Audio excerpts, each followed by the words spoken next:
Oh wait, you can't hear me. Hello everybody, welcome to the stream today. My name is Sensei Suplex, and today we have the likes of 7 Souls. Welcome to the stream. I hope everybody is ready for an awesome and fantastic session as per usual.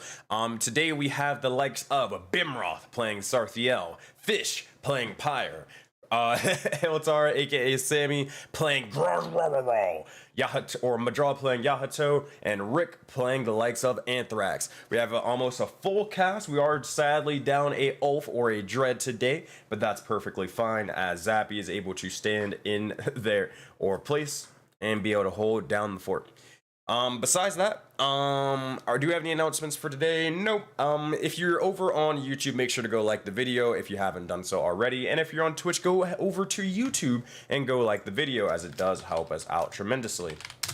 Also, if you're over on Twitch, you can make sure to interact with the likes of the stream by giving out inspiration and more, or any other thing to just kind of affect the games in a multitude of ways. So make sure to go do that. And besides that, I think that's all the announcements we got. Oh, the other thing. So later today, at the end of this one shot, we are going to be ending a little bit early, but soon after the one shot, we're going to be streaming after the campaign, we're going to be streaming the Devil May Cry one shot, where I'm going to be a player. It's going to be streamed, I believe, either on my channel, or it's going to be streamed on both Animus's channel and my channel as well. So, yeah. Be sure to look for that. It's going to be at, I believe, 2 p.m. Eastern time. So we're going to be ending a little bit early to compensate for that. All right, let's switch on over and let's see what the players are on about. We're going to swap overlays. Boop. And we're going to unmute. He will definitely quit. Yeah. Oh, am I? Yo. Wait, when am I supposed to quit? No, not you. Oh, not you. Oh, okay. Gotcha. Not you. I thought you were gonna say I'm gonna quit my job because you guys were gonna do or something. I don't know. No. Maybe not this session. Maybe sometime. Maybe sometime in hell. Yeah, we would never do that to you. Should I be concerned? I feel like I Yes. should be concerned. No. Yeah, No, we you're should good. be You're good. concerned. It's fine. I should always be concerned. Yeah, I think I'm gonna go with Bimroth. You know, they're the OG amongst these parts. They've been through the bullshit. They've been through the ringer. That's old man Bim over there. Sensei, there's a bot in chat. I got it. Sniper, get it. Get it. Where's Max? I got it. Oh man. I got it. There you go. Boom. Just like that. Is Max Snipers on lacking? deck. I think Max is asleep. You have to actually hold that over him and be like, all right, Max, look, I'm doing your job for you. This is ridiculous. I need compensation. Just yell at him in the one shot. He's online. He's online. Oh, We have all the rights to talk shit about him. all right. Well, hey, no need to talk shit because that's what my job is for. Everybody, are you ready for some D&D? Yep. Yes. All That's right. what we're doing here today? Apparently. So, I thought this was a D&D Anonymous. fucking time I expect it to be peace and quiet in this goddamn Taiga. But there's always a loudmouth astral genasi taking over my goddamn job. Anyways, gather around the table and let me tell you all a Voden fable. Gather around for the tale of these band of misfits, for this, my friends, be the tale of the corruption within, and that of an everlasting frost. For this is the infamous tale of the 7 souls, and the legendary tale of the soul bound. With that, our heroes would reconvene after awaking from a long-needed rest in the mill. As they do so, we'd find Ulf, our Oculi paladin, nowhere to be found. Leaving a note in his stead, they'd understand that he'd been called by Jormungandr for a mighty request, a god amongst men, also known as Dindar to some. As this was said and done, Thorin, our Biju sorcerer, would also say his goodbyes and leave the 7 souls for good, to venture forth in the pursuit of mana and truth. With their forces dwindling, Yahato, our Akilai warlock, would take it upon himself to gather the party and discuss pressing questions that needed answered. They'd come to a conclusion and after a while, but after a bit, it clears some things that weren't as they seemed, but with more questions being raised rather than answers, it'd have to suffice for now. Soon after coming to a conclusion, they would also begin to notice a new face entering the likes of this mill, a new face joining the Seven Souls, and an Azamar monk named Sarthiel. They'd offer their help as they'd be seeking passage to Hell, and with a new ally joining the Seven Souls, their ranks would be bolstered once more. It's only a matter of time, however, before the final war occurs, the final war for the mountain to Hell. Will our heroes be able to gather enough troops and enough resources to prepare themselves? Well, we'll have to see this time in session 20 of Soulbound, the Seven Souls. With that, my friend, as we turn to the 20th session, let's see how wild and wacky this one can be.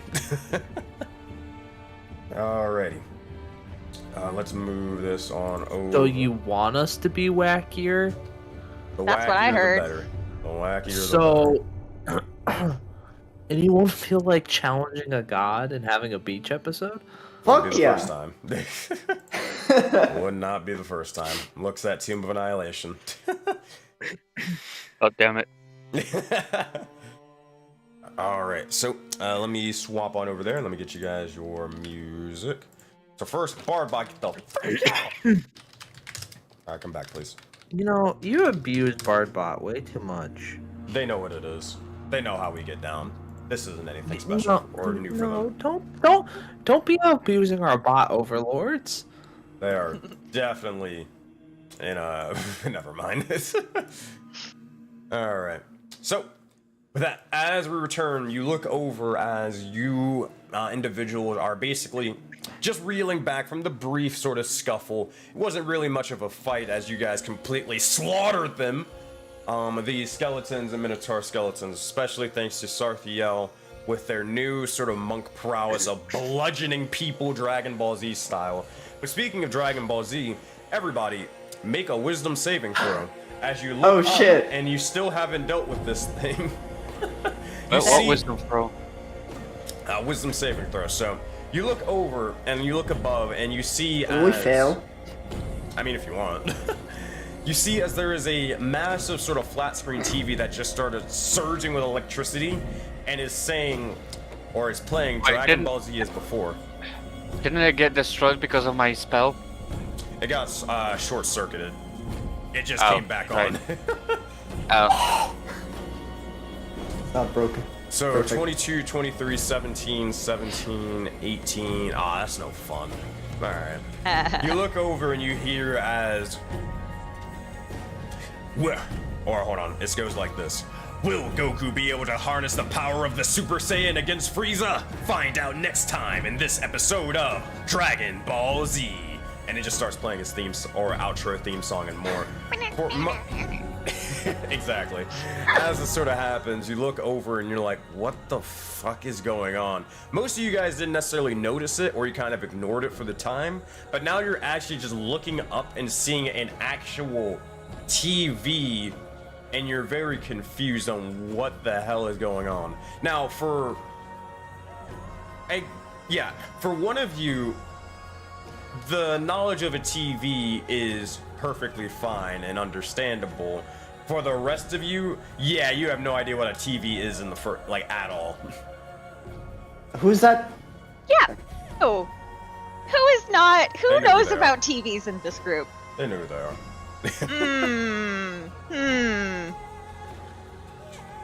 Are there TVs in hell, Ev? I don't think it's me because I don't think I know.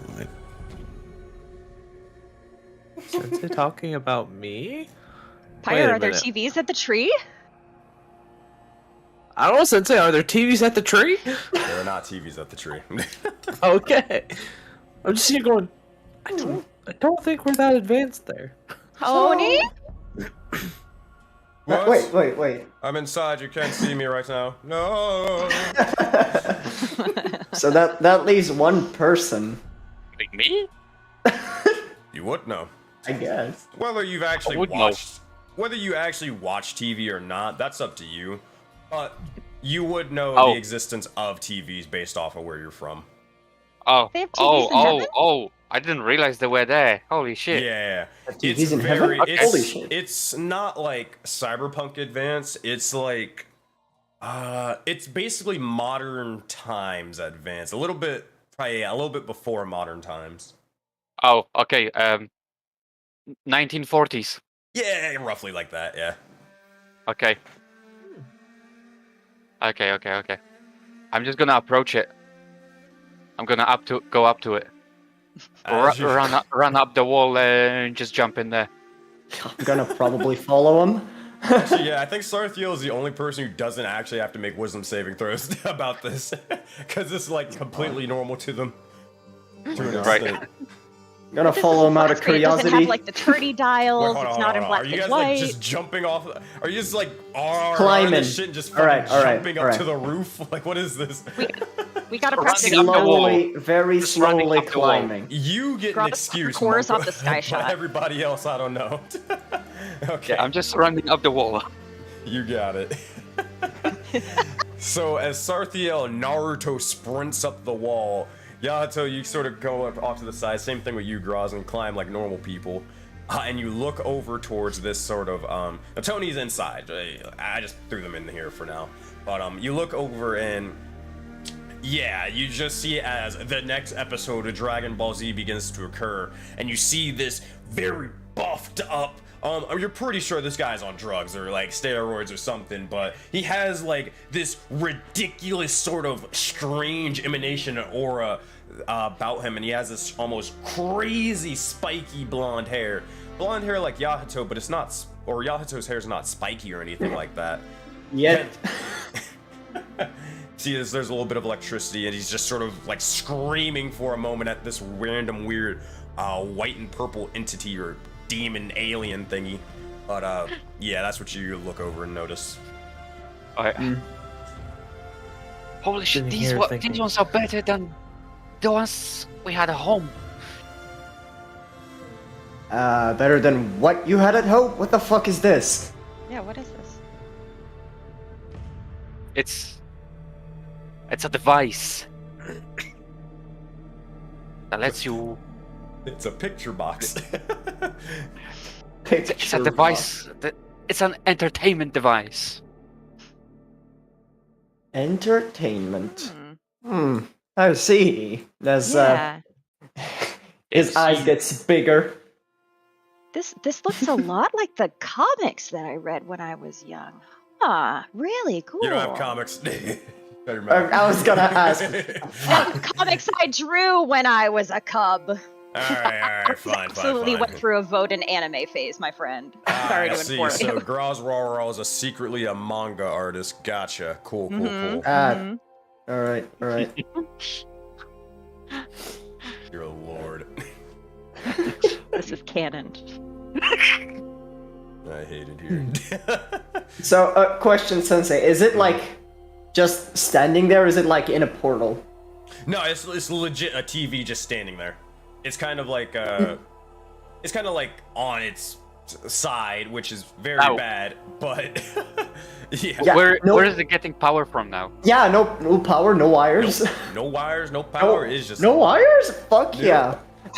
I'm gonna look around to see how the fuck it's getting powered. You look around, make an investigation check.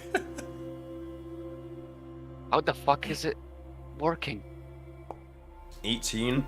You look around and you try to look for bits and pieces of it. You having a little bit more of a technological sound or how you say prowess compared to a lot of the other individuals, because just based off of the region where you're from. You look around and you see as there's a couple of little departments and latches, and inside as you basically take them off, you would notice as there are not batteries, but 3 mana crystals just sort of powering the likes of this TV. Ooh. What are those? What do you mean? What did you find? Pointing out to Yato. Those. You They notice they that look there's, like mana crystals, right? Yeah, you notice that there's 3 mana crystals kind of like lodged into the flat screen TV, like in the back end of it. He looks at Groz. Aren't those the mana thingies? Yes, those are mana crystals, and when you crush them or break them, terrible things can happen. So we should not break these. Right. But what happens? Sensei, can we see the portal to hell from here? Yeah, probably. Yeah, you could probably easily see it. You could see the remnants of it, like some swirling mass of purple and astral energy from afar, like over the forest and more. So yeah, you could probably see it. Yeah, you see that swirling void of energy kind of over that way? That is a portal to hell that was randomly opened when we we crushed the mana crystal on purpose. We needed another spell, and that was how we got it. But the crystal opened that portal to hell randomly. Wait, hold on. You opened that. Yeah. In a battle, one of the people in our group, yes, we did, and we're very sorry, but we were in a battle against the darkness. It was really terrible. We all were about to die, and one of our group members needed to get another spell to help fight, and then we crushed it, and then that portal opened up, and it almost sucked us all in. And that's the reason why we're going to hell, because the darkness accidentally went in there, and we need to go and fix that, and hopefully close the portal again. So I lost years of progress because you needed a spell.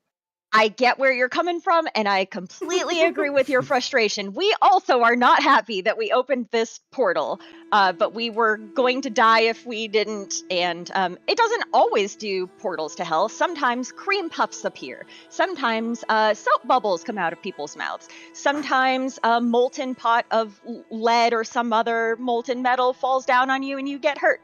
Sometimes steam comes out of your ears. It's totally random and very scary, and that's why we don't like doing it. Surprised you remember all of that. Oh, Graz remembers all of this. Traumatized. You see as Yato is like listening to this face palming, like, why this group and specifically why? You do not know what this is, right? Pointing at the TV. No. How did it get here? Sensei, wasn't it wild magic? It was. Yes, but you guys aren't aware of that. Yeah, it was we don't just know that. Thorn was. You just know Thorn was on this building, and there's now a TV here. Okay, we know. Okay, we remember like Thorin wasn't here, right? But I don't remember me casting spells, and they know wild shit happens also while I did cast spells. Yeah. Yeah.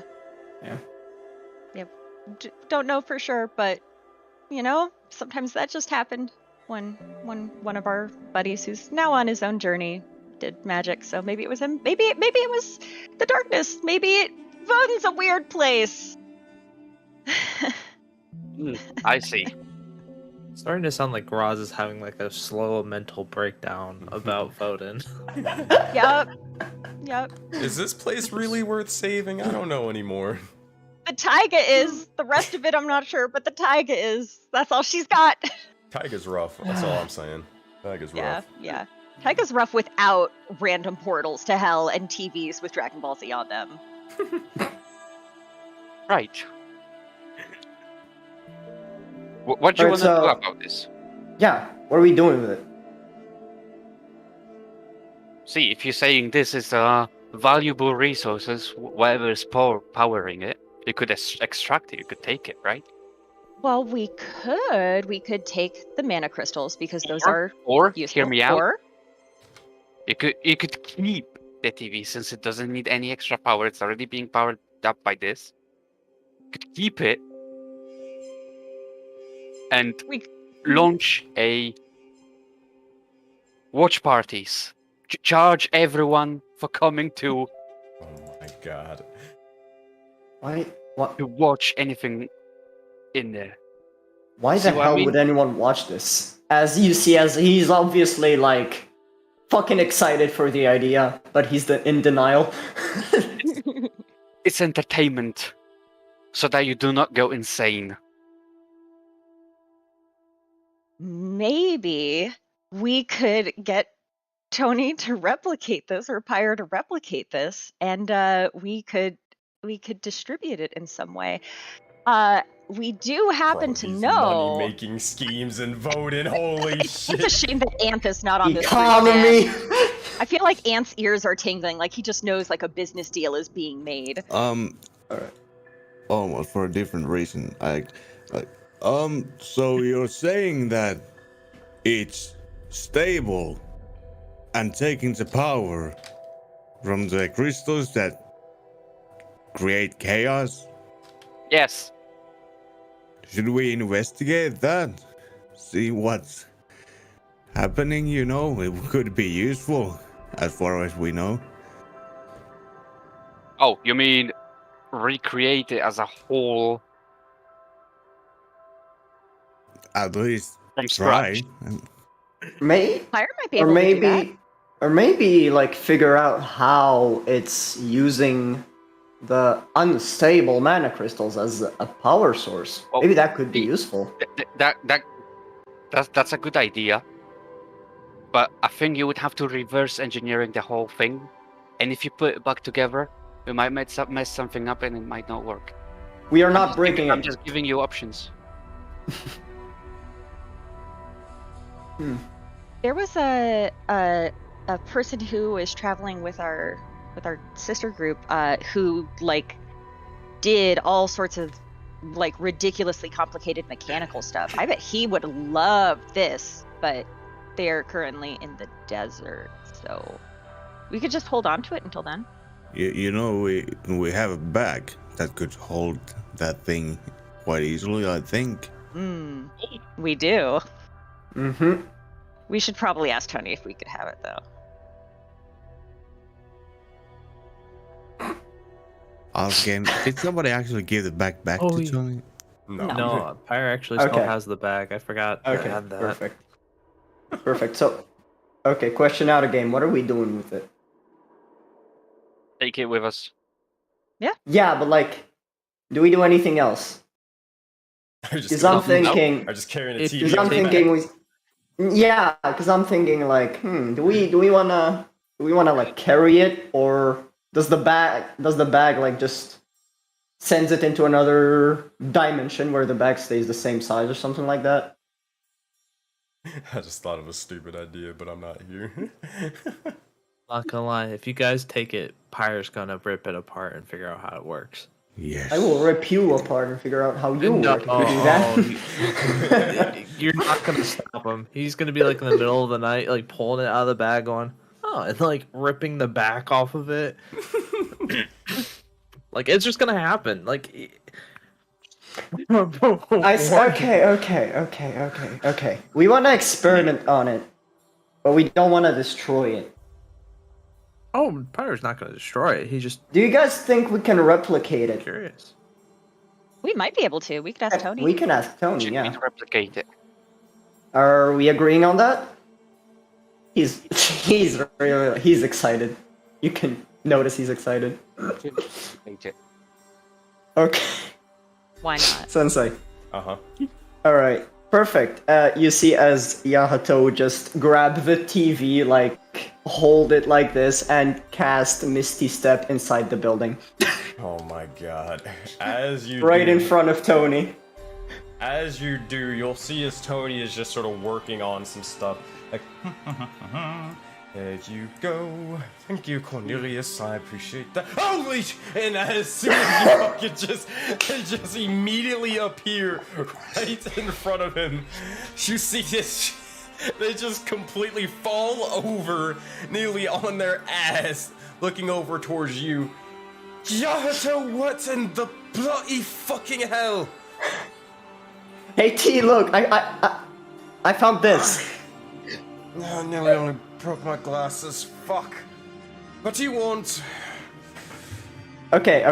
I'm not sure what this is, but it looks I mean, just look at it as he tries to show him what's playing on it. Tony's gonna make a wisdom saving throw. Okay. I love how they gave the TV fucking stats and mechanics. 14. Oh no. You see as... Oh, I really like that one's lipstick. Looking over towards Frieza at a game like, huh. Oh my god. Oh, what are you doing here? What am I doing? What do you want? What about it? It's okay. it's a thing casting major image. It's not that at all. Oh. But that's how they're gonna cope with it. Oh, so do you understand how it works? I'm not entirely sure. You'll see as they sort of poke it for a brief moment, poking the glass. Seems to be like a window with probably an arcane spell enchanted into it. Kind of like a storing spell of major image of shifting pictures. Oh, that's a lot of magic. Oh, wow. I wonder if I could do that. You see as Frieza's like holding up a giant death beam that's slowly turning to a massive sphere of arcane energy. I wonder if I could do that. I love that color as well. I might just experiment. You see as they're just getting lost watching this thing. Yeah, there's just follow looking Yamaha at him. The building as well. Easy enough. You sort of walk on in. He's just looking at Tony like he likes it. Okay, so Tony, there's something. So we've seen this thing in the rooftop, and some of us wanna understand how it works, and I guess that would mean like whatever that word was, reverse something. Maybe we would want to break it to understand how it works, because it's really intriguing how it's using the mana crystals to power it. Reverse engineer. Just after whispering behind your back. Yeah, whatever that is. Sure. I'm just studying this for a second, Ron. So like, how did they do that? Is it like... Are you studying it? Or are you watching it? There's two different... Those You're are two studying different the anime. What the fuck does that... fuck this. I'm gonna stick to faith.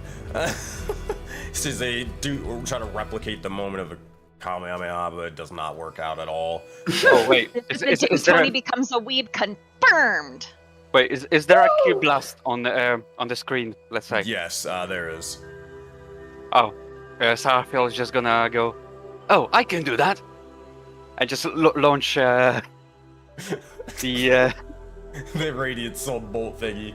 As you do. there's No way, he's oh my god. into the ground. Oh my god! As you do, you fire a key. I'm just gonna call it a key blast. I don't care. Yeah, there we go. You fire a key blast directly into the ground as it strikes off to the sides. Like Tony will look over. How the hell did you do that? I can just do it. What do you mean you could? You and Thorn just... Oh, I can just do it. Do you not... Does anyone not know... Does anyone here know exactly how that power works, or are we just all sort of running around just hoping for the best? I know how it works. Well, I think I do. Well, come on now. Explain. I'm curious. Manipulate my own energy to create this. Then shoot it out of my hand. Your own energy? What do you mean by that? Living energy. Tony's gonna make an Arcana check. Nice. Like... Living energy, like... Spiritual energy, or like the natural energies of life? Kinda both. Uh-huh. I see. I believe that believe one of them mentioned this before. One of the brothers. Huh. Ooh. Interesting. Which brother? Don't worry about it. You didn't hear that? I can. What brother? It's irrelevant. I think I remember Rack or Father saying something about that. Something about living energy or something before. I didn't really pay too much attention to that. Who is father? They are simply just my dear old dad. Yes. I just leave it at that. Wow. Here I am, just getting just interrogated. You avoiding questions.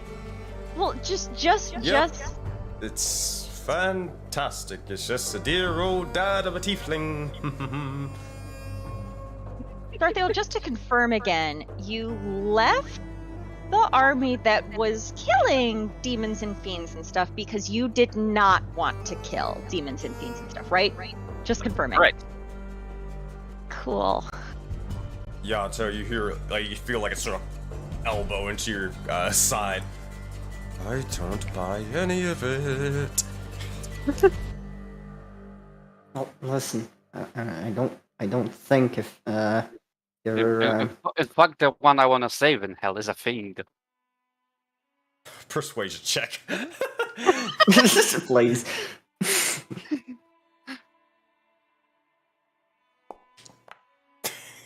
The funnier narrative. Tony's still not buying it.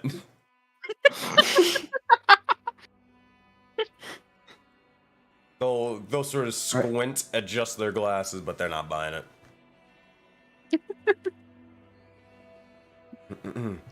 So, anyways, I'm sorry, I got distracted by this. What's his name? Anyways, so what exactly do you want me to do with it? Here's the cool part. If we want to experiment on it without breaking it, we might want more of it. Right. Could you please, as he says please, like it's hard to get out of his mouth, please replicate it? So you want me, instead of casting replication, or using replication magic, a magic that can possibly, upon using, cease to ever be used ever again and also cause serious harm to my body, my mental well-being, and my emotional status, and more, to replicate this, a simple glass with major image cast upon it, instead of making an entire army of skeletons to defend ourselves and very much keep our very lives intact. Look, I am curious as ever, but I am not as stupid as my brother. Who's your brother? Wouldn't you want to know? What, do you want to go take him out to slaughter him later? Is that what it is? Tony! No, I just want to know who you're comparing yourself to, since you are so. I would never compare myself to him. Not ever. I mean, that's what you just did. No, I didn't. You just said you are not as stupid as your brother. That's You can't- comparing yourself to your You brother. can't prove it. Nope, false.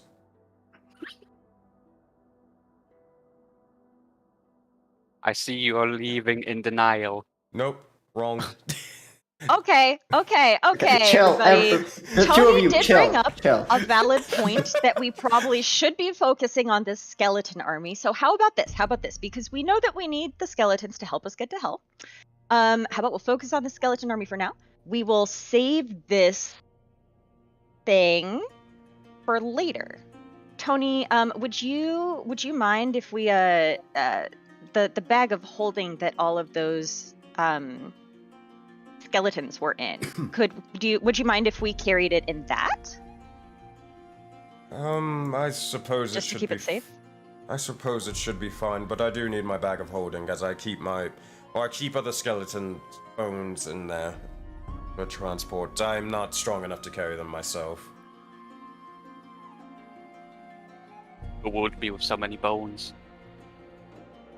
Exactly. But isn't there space for bones if we put this thing in there? Oh, it should, but I just needed to, in close proximity so I could, store them in and be able to take them out when I need.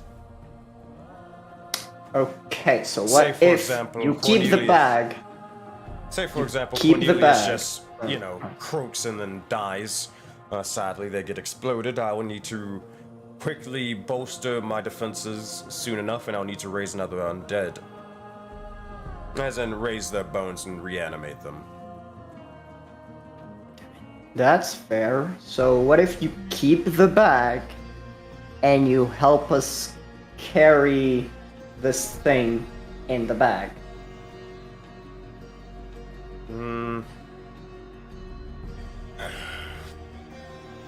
But I could really fit a lot of bones in there. Make a persuasion check. Hey, are you not curious how it works? Oh, I am, but also... do we really have to... I mean, imagine all the bones and imagine all the possibilities that we could possibly muster with the likes of this army and more. Yes, It'd be but imagine... marvelous. Imagine creating the same technology but using it as a weapon instead. Or even a powered armor suit powered by the same crystals. Harrisman's still listening to this. He goes, Tony, I bet your brother wouldn't have one.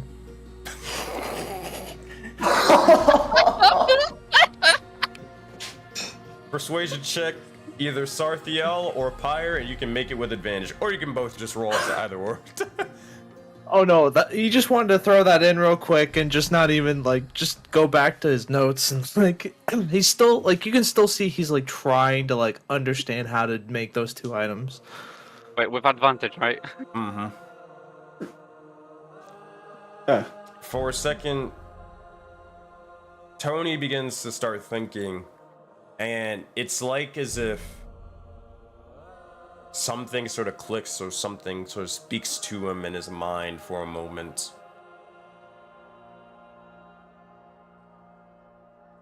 Desperate wouldn't have that, would he? And then I could always hold this over him on.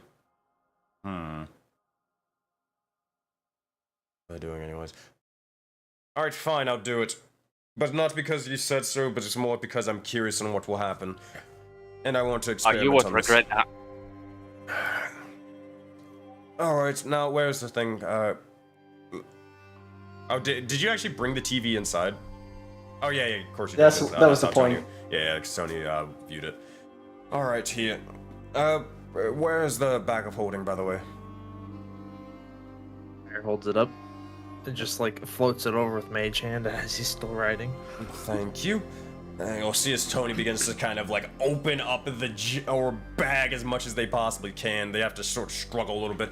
A little bit of help here. Oh, goodness gracious. Oh. Pivot. Here, here. Thanks. Yeah, we'll go and help him. Alright. Like a moving team, you fit the TV into the likes of the bag of holding for it to reside there for the time being. Oh god. And with that, 7 souls, you officially have television. Hell yeah. I'm the happiest man in the world. Jesus A Christ. TV that Lord. runs an episode of Dragon Ball on repeat. Yes. It just Out it doesn't of run the game. same episode. It runs literally just the entire series of Dragon Ball. But you feel as if Perfect. it's the same episode because it's just the Goku versus Frieza fight. Oh, Yeah. and that's Over and 50 over and episodes over. anyway, so... Longest I'm anime still fight in curious. history. Go ahead, Rick. There was a rift where the TV came from. Is that still open? Damn right. No one's mentioned it. Wait, I asked you if it wasn't in a portal. You said that it was right just there, standing. It's not in a. It wasn't inside of a portal, and you looking through the portal to see the TV. It is a portal or a rift beside. Well, not a portal. It's more of a rift beside it, and the TV is you know, but beside the rift. Okay. I thought that thing was closed for some reason. No. Check that out. I mean, if we forgot about it, that means it's not important, right? No, if Groth saw the portal, she would want to go check on it. But also, this could be a good opportunity. I don't know magic. I don't know how these portals work. But we know that we need to at least try to close the one to hell after we finish our mission and get done with it. If we can find a way to close this one, maybe this would be a good opportunity to learn how to do that. I feel like Karos told you how to close it, right? I feel like they did. Am I completely wrong? Could you want to remind us? Either that might have been in another campaign, but it's basically you have to close it from the other side. You think the guy told us how to close the portal, the same guy who just left without saying a fucking word, you're just right. disappeared? 10 minutes after getting this really nice sword, just left. No words, nothing, just wandered off, taking our weapons. You'd have to close it from the other side, so that thing is like fucked up a tree right now. It's yikes. You ain't getting that thing closed. That thing is stuck there. Could we use that potentially as like I'm assuming we have to do the same thing for hell, right? Like we have to go to hell and then close the portal from there. Could we use this portal as an escape? Like this is our out? Do you want to jump through a random rift to somewhere? I mean, you could just stick your head in, see how things are in the other side. If it's better, let's jump in. If there is a campaign called the Rift's Embrace in Soul or in the Auroraverse, it probably doesn't work that way. We just siphon off the energy until it collapses. Since we have mana crystals that store energy, if we can find one that's dull, can we actually like kind of like stitch it close by using the arcane to kind of pull the crystals together as they're like getting attracted? You can try. You guys, you have a bunch of empty mana crystals if you want to give it a shot. Yeah. All right. So, for the sake of brevity, as you guys begin to head back outside for a bit, heading up towards the roof and more. Pyre, I assume you're doing this with Mage Hand, right? You're not like actually up close and personal with this. No, that's a good way to get sucked into a portal. As you begin to do so, you hold the mana crystal out towards it, and you just kind of place it beside it for a moment, see what happens. After a bit of time, you see as the rift begins to slowly start fluxing for a moment, it begins to expand, it begins to start stretching before it just slowly sucks into itself. And you see as it grows significantly smaller with one mana crystal. You begin to hold up a second one, if you will. Same sort of thing begins to occur. And the rift disappears.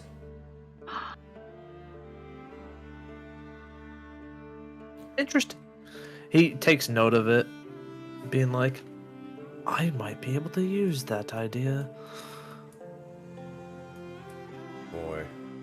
As you are doing this, Tony will kind of witness this kind of display and look over.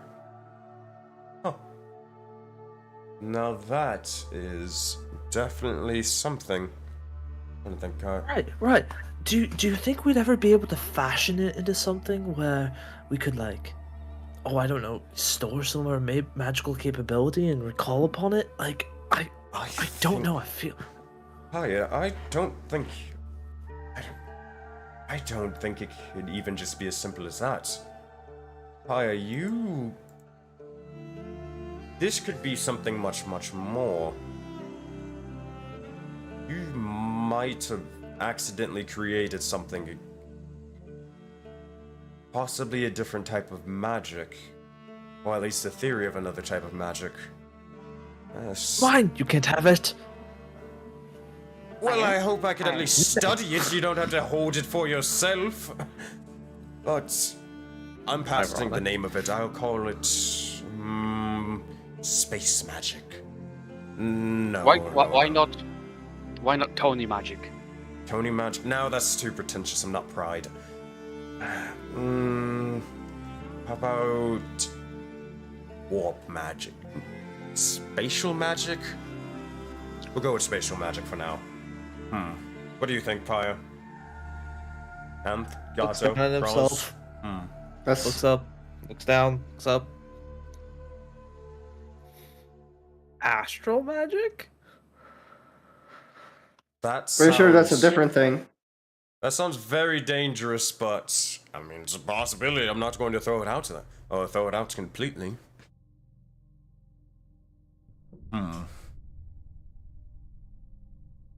All right, so let's chalk this up to a vote: astral magic or spatial magic. All right, Ross, what do you think? My vote would be for, I don't know anything about magic. I just know what that looked like. Did it look like astral magic? Like astral in terms of like Aurora, starry stuff, like what we're used to seeing with the corruption stuff. Well, yes, to an extent. The rift was made out of one of the astral colors and mores. So yes, to an extent.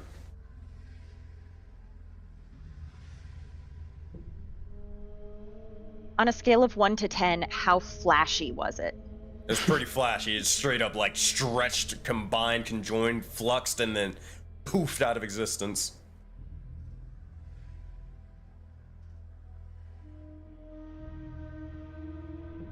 I'm good with either. And?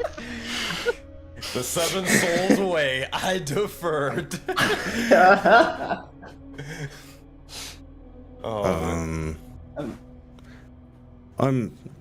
I like spatial better. Spatial, alright, alright. Yahato, what about you? I'm thinking. Good, your guys' names are pretty lame. What about cosmic magic? Ooh, now that is a good one. Cosmic magic. I didn't think about that one. Fair enough, fair enough. Sathiel, what about you? Is it going to be what? Divine magic? Well, we already have divine magic, so think of something else. What is that about? What? Oh no, Why nothing. do you assume I would go for divine magic? Don't know, it's nothing at all. No reason, not at all. No. I was never good at divine magic in the first place. That's what they all say. Ooh.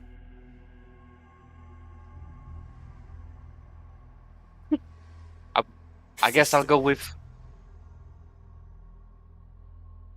spatial magic. It sounds a bit.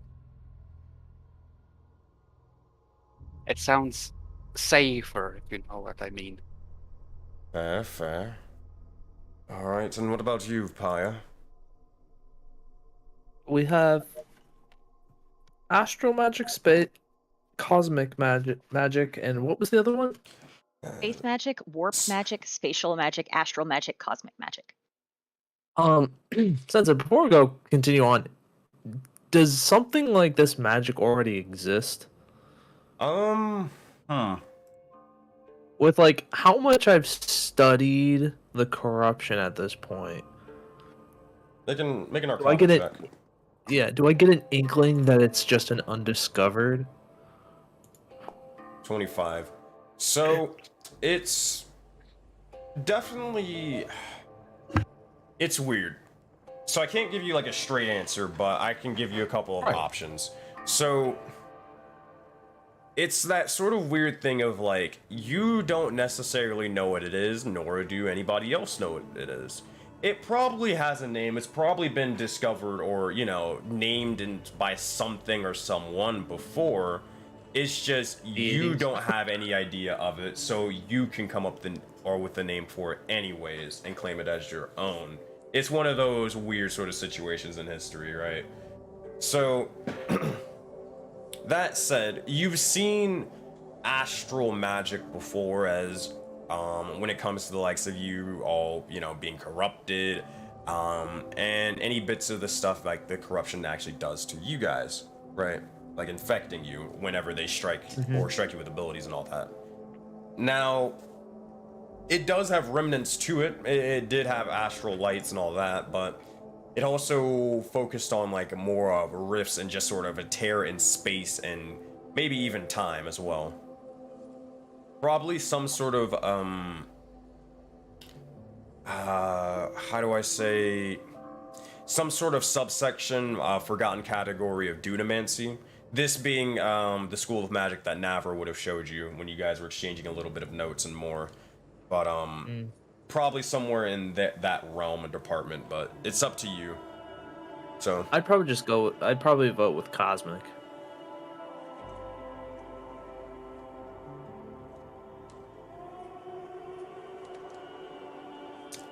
So, alright, so it'd be 2 cosmic, 2 spatial, or 3 spatial. And then Graz defers. So I think that we'll go with spatial magic for now, but if we come up with a better inkling for it later, then we'll maybe settle on that. But the point is, if that is... I've never necessarily seen that before, and I do want to study that. I wonder what more we could do with sort of... these sort of riffs. Now... Oh, go ahead. Just a kind of, as we're talking about magical theory and all this, have we ever tried to replicate a spatial plane? And maybe with this, we can actually start to generate bridges between the planes. Because we can replicate the physical boundary we have and kind of make like a slipstream between them. A way, are you saying, to not necessarily between planets and spheres, but between planes of existence like hell and, well, the material plane or the ethereal plane, right? Yeah, yes, exactly. Because these portals have something to them, you know. But it seems like you can only have them temporarily. But maybe there's a better way to permanently link them, and I don't know, just kind of play around with it. I always thought such a thing would have to be relied to, or you'd have to rely on the divine or something more. But what? An arcane sort of thing, that might be possible. Definitely something to look into. For what it's worth, we do have to, at some point, travel to the other planets, and kind of connect people in that way. So this could be helpful for that. Well, and I wonder if there's a way. I'll keep that one to myself. That one might be might be dangerous. Oh, no. You've made me sort of spill the beans every time I do that, so you have to do the same. Come on. Well, like I said, if we can replicate the connection between the planes, but also create these rifts and warps, I wonder if there's a way that you can create, like, an observatory plane to see the connections between them and just kind of learn more about this cosmic energy, I guess, since we're kind of still investigating it. The only thing I fear is if we step outside the bounds of reality, we might discover something we don't want coming back through. Fair enough. We could have these theories all day, but we should probably get back to work and get to focusing on important things for now. Yeah, we can discuss more while we replicate, or begin replication of the sort of the skeletons. I'm getting close, but an extra hand will definitely be able to assist. Of course. While this is happening, I assume that since you gave me back the bag, the skeletons were taken care of, correct? Yes. You're dead. Perfect. And their souls are where they're supposed to be. Here. Here's what. Let's get this settled. Where are the bones? Here, help me gather the bones if you can. Oh my goodness, they've been scattered about. Did you just go about throwing the bones everywhere in the snow? Why are they everywhere? Oh my goodness. Sorry, my bad. It's fine. It was a very flashy fight. Here, just help me gather the bones and sort of organize them. And Sure. for the sake of brevity, as you guys begin to sort of gather the bones and more, you'll see as Tony is going to eventually begin to start conjuring or ritual casting a spell. You'll see as they begin to make a sort of ritual circle, drawing even a bit of blood around this sort of circle of the bones and more, before they begin to speak in infernal tongues. They say, for those of you who understand or infernal, it says something along the lines of, Father Rakdos, I asked for your power for just a brief moment. Help me raise these bones, protect those, and protect myself. To wage war on our enemies and bring glory to your name. And as this sort of, or as they say this in Infernal, you'll see as the blood begins to light on fire with hell flame for a brief moment. And you'll see as the bones begin to slowly start conjoining, connecting to themselves one after the other. Slowly but surely, you'll see as they begin to clack and crick into place before rising once more. As the Minotaur skeleton and the two other skeletons are reformed anew. Would I know who Rakdos is? Make a religion check for me. Pretty sure you would. Ha ha ha. 2? You didn't pay attention to that part of school. And Just gonna the name at least sounds familiar, but not much more than that. Yeah, I'm gonna ask Tony in Inferno. So who is your dad, Rakdos? I am a tiefling, as you can assume, but every tiefling has a lineage on which devil or archdevil they come from. I just happen to come from one of the most powerful devils, Rakdos themselves. Right, and that's where you get your magic from as well, right? I pray to the domain of death and the underworld. And in turn, for praying to death and the forces of life leaving to another state. In turn, I gain his power. Not Yes, as necessarily in your that father, Rakdos. Right, not necessarily more of a... It's a strange, definite mixing of infernal hell flame, but also the faith in the domain itself, that being divine magic.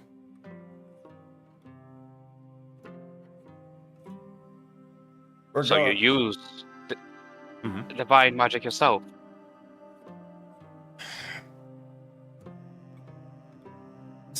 I view it as useful, as all types of magic.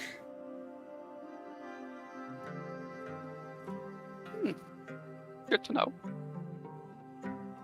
Regardless, Graz and Anthrax. Did I get it? Right, anyways. You're doing a great job. Thank you so much. It's Waroroll. Close. Yeah.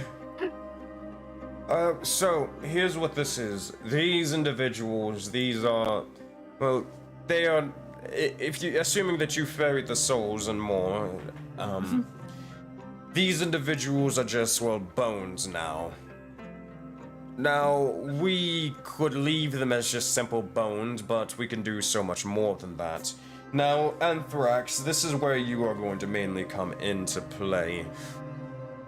We need to be able to change them to basically get a little bit more use out of them. Especially for war and battle. Groz, you will still play you will still play a part in this, but it's mainly going to be Anth sort of thing. We need to necessarily inspire them for greatness, inspire them to sort of affix to an archetype. Whether it be a simple ranged warrior, a melee one, or even that of a mage, or even one that is more for support. You two will be responsible for deciding these archetypes, inspiring them to do so. Inspiring them from just being a simple bag of bones to much more. Are you with me? Yep. Sure. Remember, they are kind of fragile. They were cracking with my punches. That is true. We could maybe, if we wanted to, look into crafting armor or something, but that is not my specialty, nor will I begin to try. So, the choice is yours on what you want these three to be, but in doing so, make them more powerful than ever.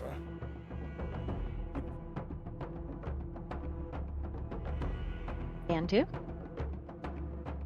I mean, it's kind of dumb, but I guess I could try reinforcing their bones with wood.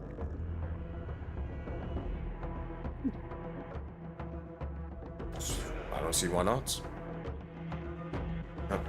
Tony, how many skeletons would you ideally like to have by the time we get to hell? I think 40 would be about enough. Maybe, I mean, I'm always fine for more if we have 80, 100,000 even. I wouldn't be complaining. I'd be complaining about the smell, but I wouldn't be complaining about the numbers. That's fair. How long would that take you to do? Well, we're wasting a lot of time. If Paya is able to master this in only a couple of minutes, then we should be able to probably at least get 40 done within about several hours for sure. Oh, cool. But we would need to do that now, and I fear that that rift is getting worse and worse with time, so 40 should be probably enough. We probably won't need more than that, but, you know, we'll see what we can do. Hey, Sensei. How many empty mana crystals do we have? Let's roll right now. So you just use 2, let's say D6. No, we'll say 3. Is there a way that we can find more of these mana crystals? Empty mana crystals? Yeah. Well, I mean, you can always just use the mana crystals that you got and just make them empty. How many do we have again? Total? I gotcha.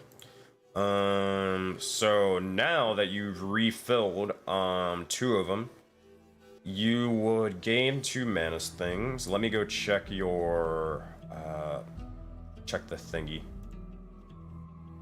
Yeah, because I don't think I can see it on my screen.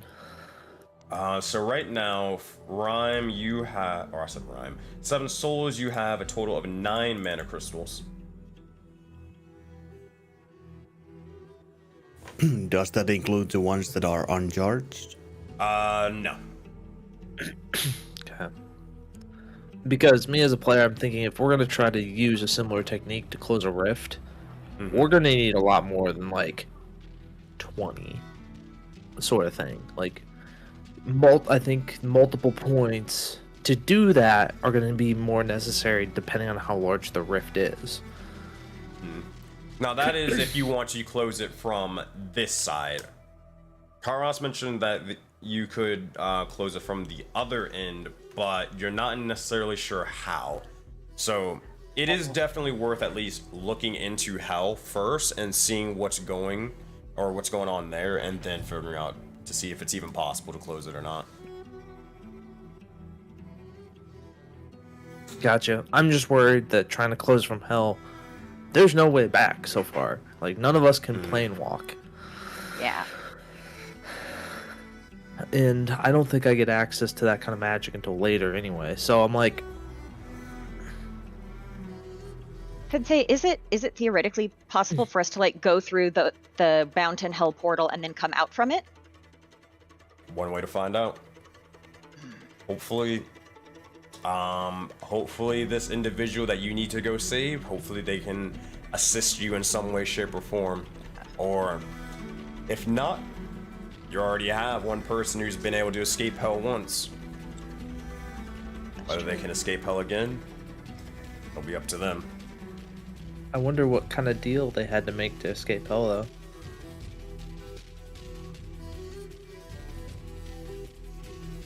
I mean, we have Never done- Tony. He's technically from that. I think I already asked Tony if they knew how we would be able to get back out of hell. And they mentioned like the path of Fenax, but they weren't entirely sure. They might have mentioned that, but it's more of they were born in hell but not raised in it. If we did want to do the mana crystal method, if we did want to like go in and then try to come back out through that same portal, we could ask the other groups because Gawi can help us trade with them. So if we That's needed true. more mana crystals, we could ask. We would have to offer something up to trade, but I think we would specifically want to focus on empty crystals, too. yeah. That might be a really great idea. Yeah. That is a really great idea. Oh. Alright, well. Hi, come on. Let's get going and start doing this. We'll lead you to forward to the rest of whatever you need to do in picking what type of archetypes these individuals will sort of fall under. Alright. So, Pyre, is there anything else you need to do before we're going with Tony?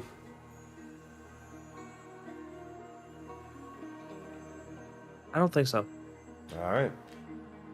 And if it ever comes back up, then yeah, just let me know. Okay. So as this is sort of occurs, you look over and you see as the skeletons are kind of just aimlessly sort of sitting there into the snow. You look over at them and they seem aimless, they seem almost completely soulless with no motivation, not really much of a personality even there to begin with. A completely blank slate. Now, as Tony mentioned before, they're going to be key and essential individuals to the likes of this army, but you at least need a base on what to turn them into. So, out of game, you guys have the ability to be able to enhance these skeletons from normal like skeleton stat blocks to even further than that. Not necessarily making them boss monsters, but making them fairly, competent individuals. You can turn them into, or dedicate them into a ranged warrior, a melee warrior, a mage of the sorts, or even that more of a supportive role. Or even something that I didn't list down below. The choice is yours on what you'd want to make them, and if you really gotta, you can also just choose a class that you'd want to make them, if it makes it easier for you. But the choice is yours as a group to decide what you'd want to change each and every, or these three into.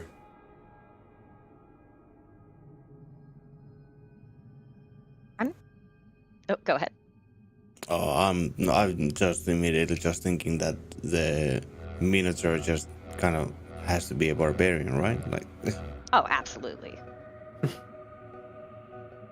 I'm thinking maybe for the others though, like I don't know about like ratios for the full skeleton army, right? But like ranged would probably be helpful because I mean, like we know that like all of like the corruption like minions and stuff have like pretty low health, like it doesn't take a ton, right? But same thing for these skeletons.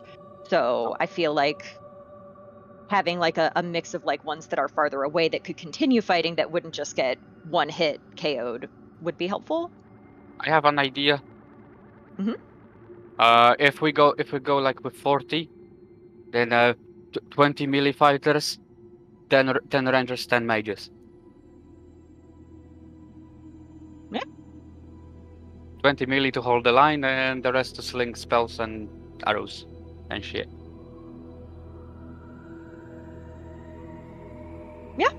Yeah, that works. Seems good.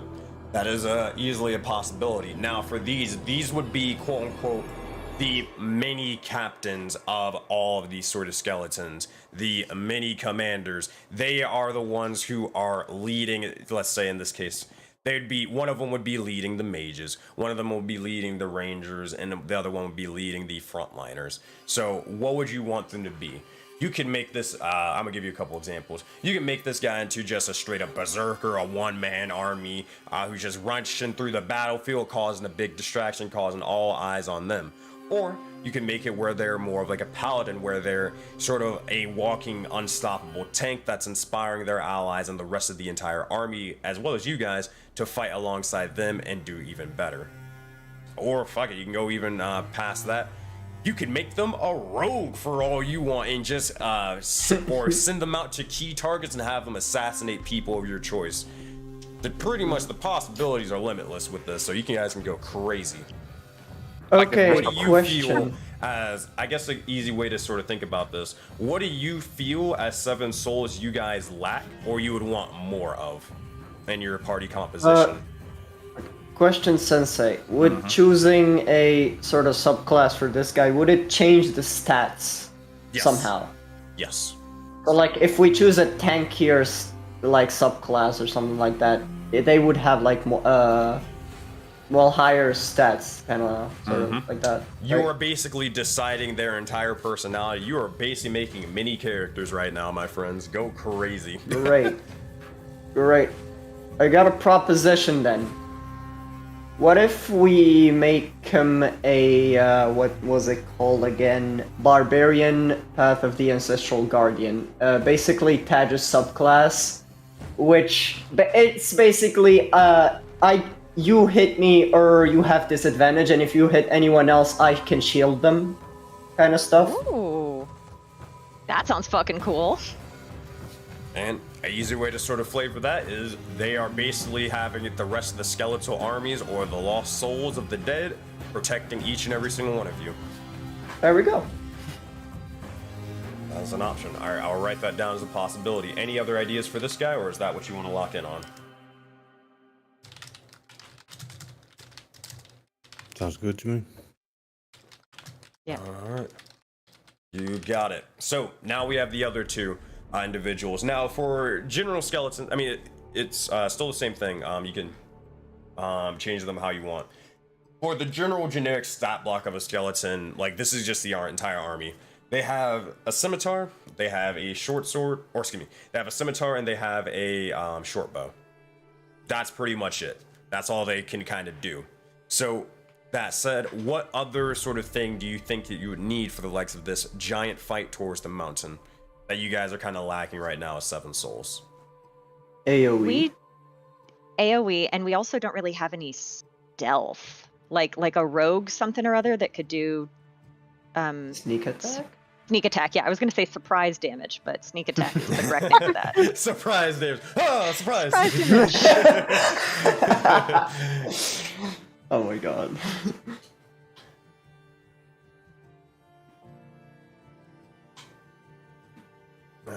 All right, so AoE, so what would you want to turn this individual into? For AoE, there's plenty of things you guys can do. From what it sounds like, a sorcerer could be that sort of bill, another wizard, another mage, up to you entirely on what you'd want them to be. If you don't necessarily want to pick, I mean, you don't have to pick classes, by the way. You can just say lightning mage, and I'll fix it up later. Just tell me what you want them to do or what you want to make them into, and I'll make it happen. Okay. What type of damage do we know the starry ones are vulnerable to? I don't know if we know what they're vulnerable to, but they usually have resistances. Like the red ones have resistances to fire. But I know that we have used lightning and we've used acid against them in the past, and both of those have worked So far. so far. So the lightning and acid both worked. Mm-hmm. Okay, so we might avoid fire because, well, red ones are to basically say, no, fuck you, so... I thought we knew that the red ones were susceptible to cold. No, that's not true. Oh. Think of something else then. No weaknesses, just resistances. I think it's Yeah. it's just resistances. Yeah, that was the question. Like, what do we know they are like? They're strong against, so we could remove that from the options. The corruption's so strong, they have no weaknesses. Yeah, basically.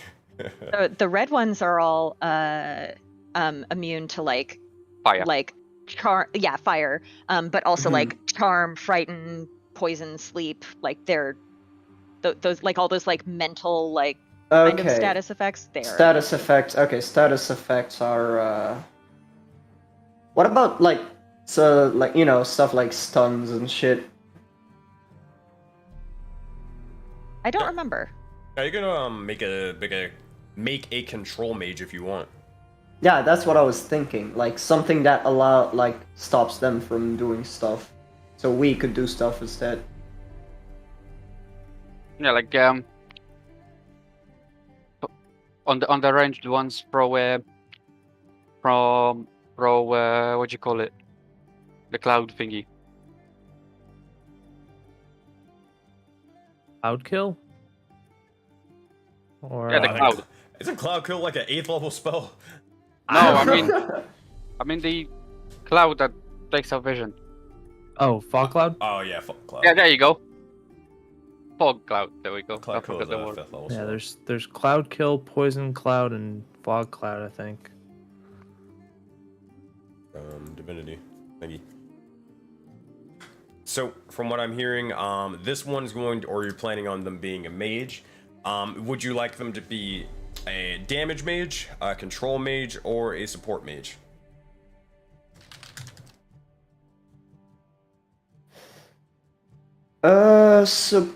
Okay.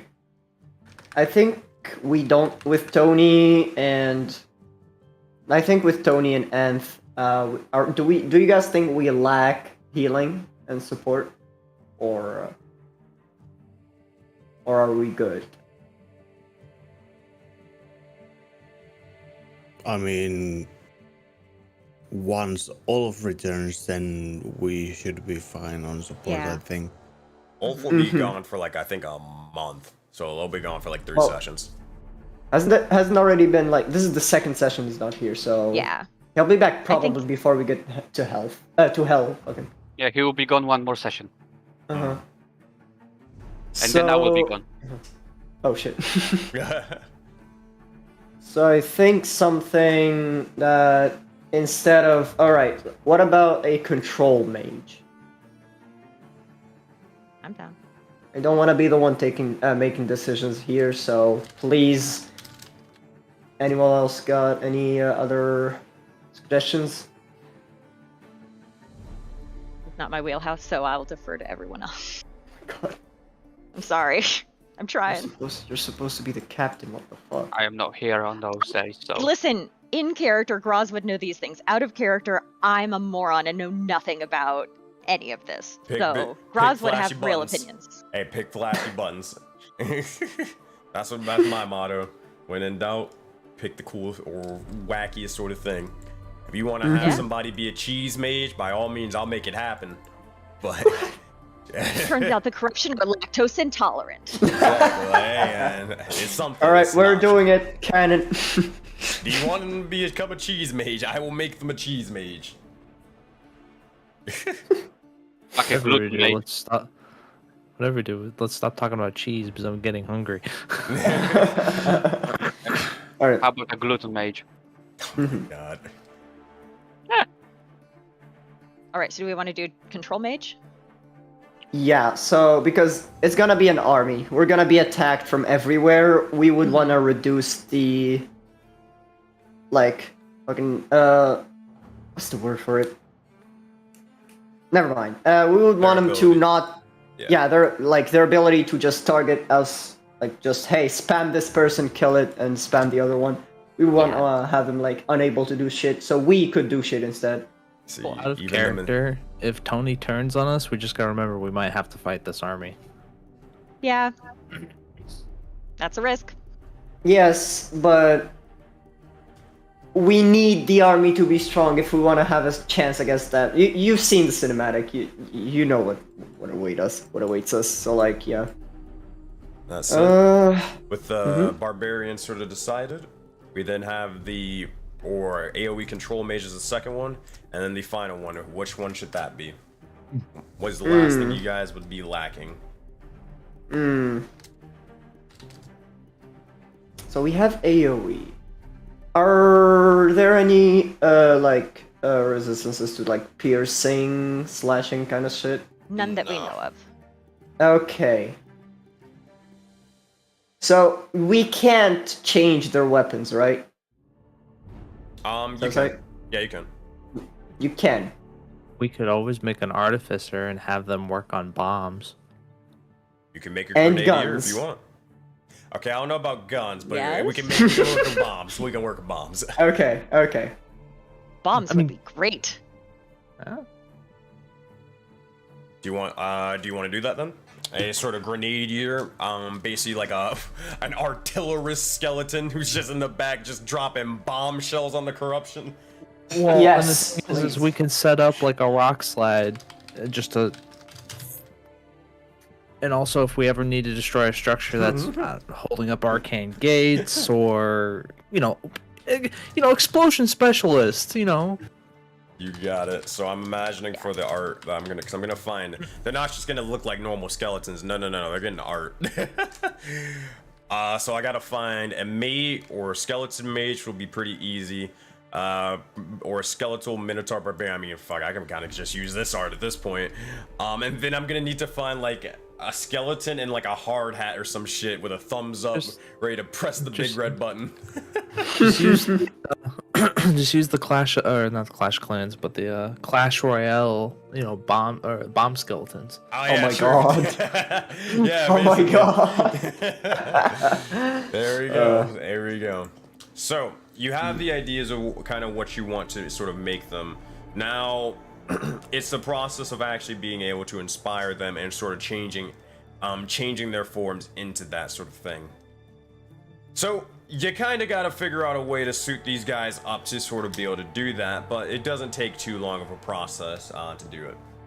Between all of you, as you decide exactly what you want them to do, what you want to give them, and more, it's more of molding the likes of their personalities and inspiring them to kind of do the things and controlling and commanding them to do the things that you wish them to do.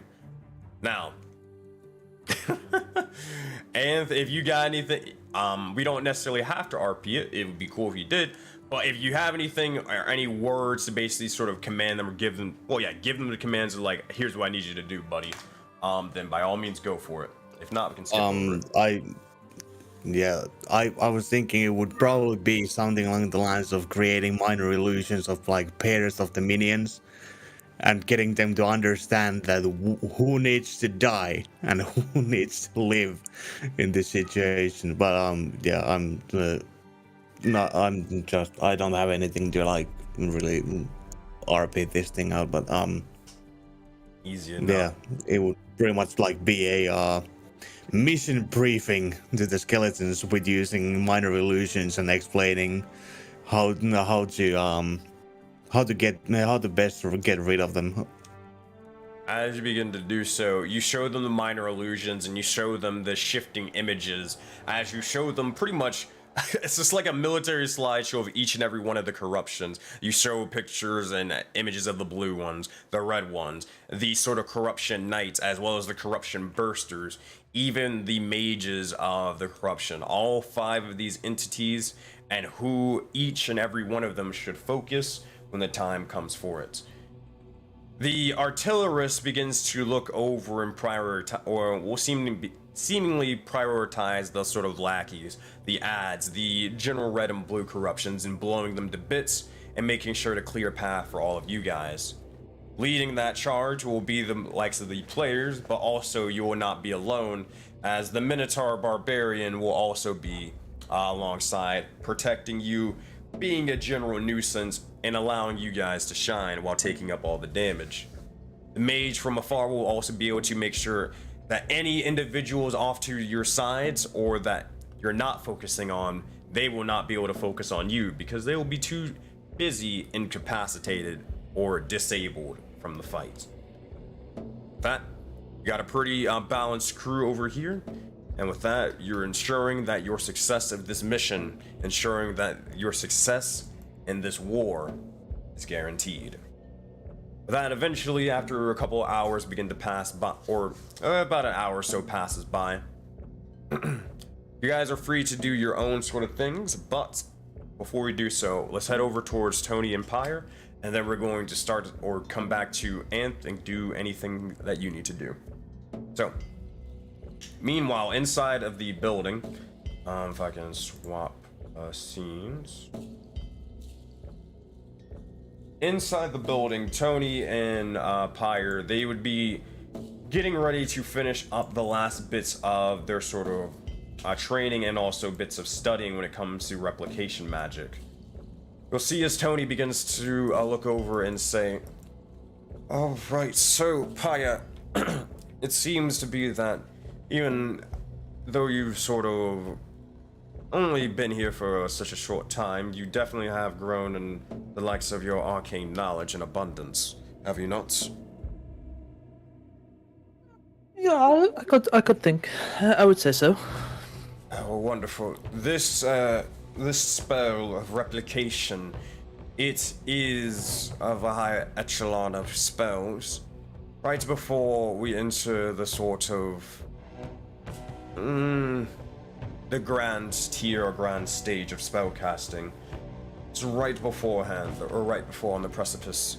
This is a 4th level spell, so it will require a lot of time and precision, but I will teach it towards you, and hopefully you'll be able to use this for your other bits of studying and other bits of adventures for the future.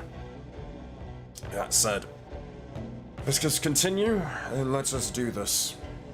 And as this is sort of happening for a brief moment in time, for several hours, you begin to go through the processes of replication, starting off with replicating the likes of small objects, such as a simple screw, and then moving on to other things such as even that of a table, even that of an axe. Eventually, you begin to start upgrading yourself, Pyre, towards the likes of bones and more bones, before eventually replicating the likes of masses and masses of skeletons. Pyre, make an Arcana check for me at this moment in time to see how your progress goes. 25. An astute student, you begin to learn exactly what Tony sort of says, and without even much difficulty, without much effort, you're able to easily replicate exactly what he's doing to be able to make it for your own, adding your own sort of spin onto it. You begin to start inscribing the likes of the spells into your book for knowledge for the future and more. And as you do so, you witness as the army begins to grow larger and larger and larger before eventually you begin to see one by one as the entire room begins to start getting filled with skeletons upon skeletons.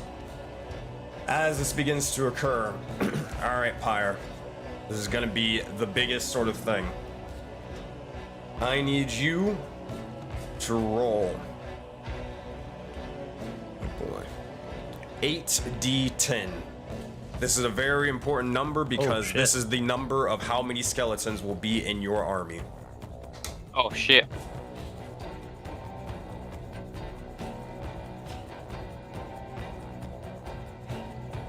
I don't think there's anything I can do to influence this. I don't think so there is. 46. It's not bad. Not bad at all. That is more than the threshold that you needed. The threshold being 40 is what you needed. So that is pretty good. As this begins to occur, you witness as the army of skeletons almost begins to not stop growing more and more before you see as multiples of the individuals begin to start forming throughout the wall, or not necessarily through the walls, but through every sort of portion of this strange factory. They begin to almost help out with the replication processes or placing down the other bones and more before you look over. It seems to be you have a true army rising. With that, Pyre you get to learn 3 spells, my friend. Let me go find those things. You should be able to also find them on D&D Beyond. If I'm not mistaken. Yeah, I'm gonna go add them now. So, oh wait, where is it? Okay. No, where is the spells? I mentioned them a couple of sessions ago. I'm trying to find them again. So let me get Replication, replicating blast, and replicative knowledge. Yep, thank you. Those 3 spells you are able to learn. Now, granted, if you want to inscribe them and be able to use them now, you will need a little bit of the gold, but not much. If you don't have the gold, then what you can also do is you can just use materials instead. Now, granted, how many materials you have? Well, let's check and let's see if you'd be able to do so anyways. Rhyme. So you'd be using up all of your materials to do so. You have 8 out of 30. It would cost the total of 8. So keep that in mind. If there's anything else you guys want to use the materials for, maybe consider it. But if not, then they're all yours, Pyre. Is there anything that anybody was trying to craft this session or before the battle? Pyre was trying to upgrade his spell book, so I don't know if he would. Yeah, I don't know yet. Anybody else trying to craft anything for their character, whether it be armor, shields, weapons, anything like that? What Ross would it did take want- to craft a Go ahead. shield? I'm sorry. To craft a shield, let me go does a shield count as armor? I think it counts as armor. Yeah. Yep. I mean, I could make a shield. Yeah. How'd you make a shield again? Wood.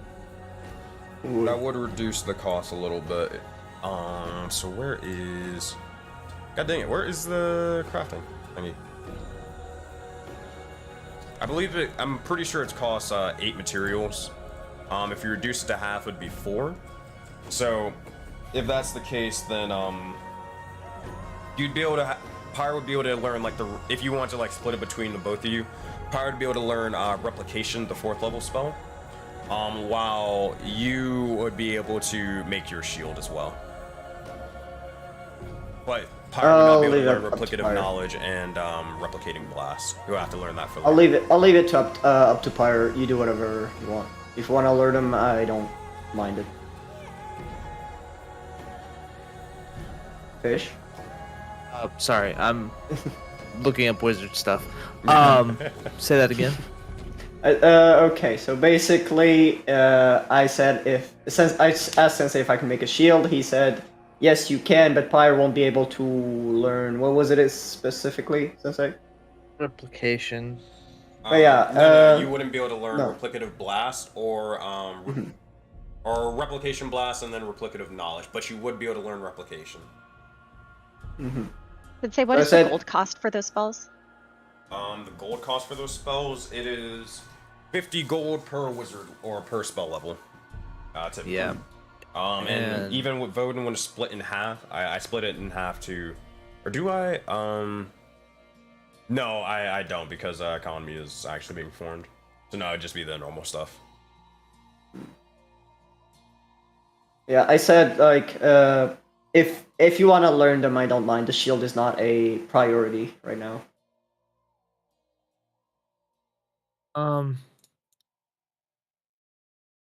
Alright, I'm trying to figure out my spell book.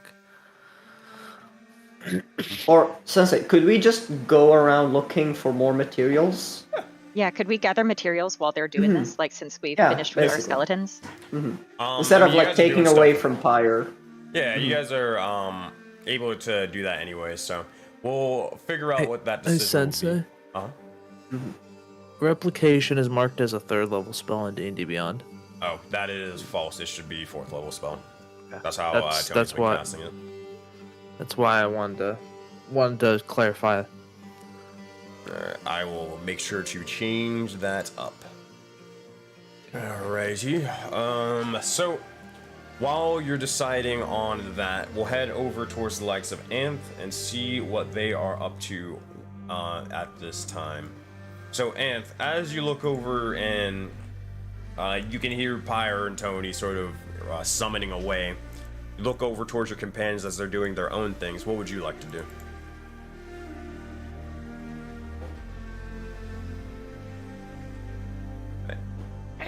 And? Oh no. And Where? Oh, Rick dies. No. he's typing. He said He'll be back in a minute. Gotcha. All right. In the meantime, let's go over towards you, Yato. You're the next closest person. What are you doing? Off to the side. I asked like if I could gather, instead of taking materials from what we already have, if I could gather materials and make the shield out of them. Sure. If you're just trying to go, you're not going to be able to find too much trying to keep it in the area. But when you're definitely going out adventuring for the next leg of this, you could easily do so. Would you? How far would you like to go? And would you like to go with anybody else as well?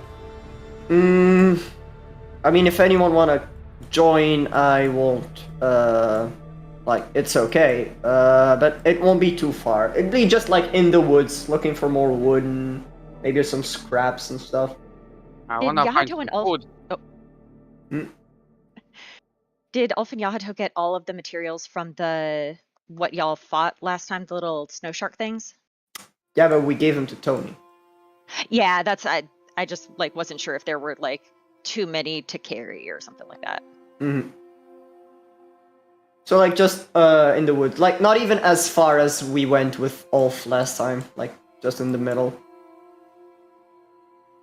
Okay. I'll say this. And you're probably going to like a little bit of a forest that's not necessarily like you haven't already like gotten all this stuff from, right? All right. So let me set that up. And who's all going? So Yahato's going, and then who else? If Anth doesn't need Graz for inspiration stuff right now, she could go, but she would stay if you needed her. I want to go get food. Alright, so Sarthiel is probably gonna go then. Graz is also gonna go. Pyre's busy. Anth is busy. Alrighty. I'm back. Graz is gonna he's hand back. Tharthiel a chicken leg. Alright, so here. Let's handle Anth's stuff first, and then we're gonna come back with you guys. Sound good? Sure. Alright, so basically I was saying, Anth, so while you notice as Graz, Yahato, and Sarthiel, they get ready to head out onto a small little hunt, just for a couple of materials and a little bit of food. While they're preparing, gearing up for that, what do you find your character getting ready to do and handle?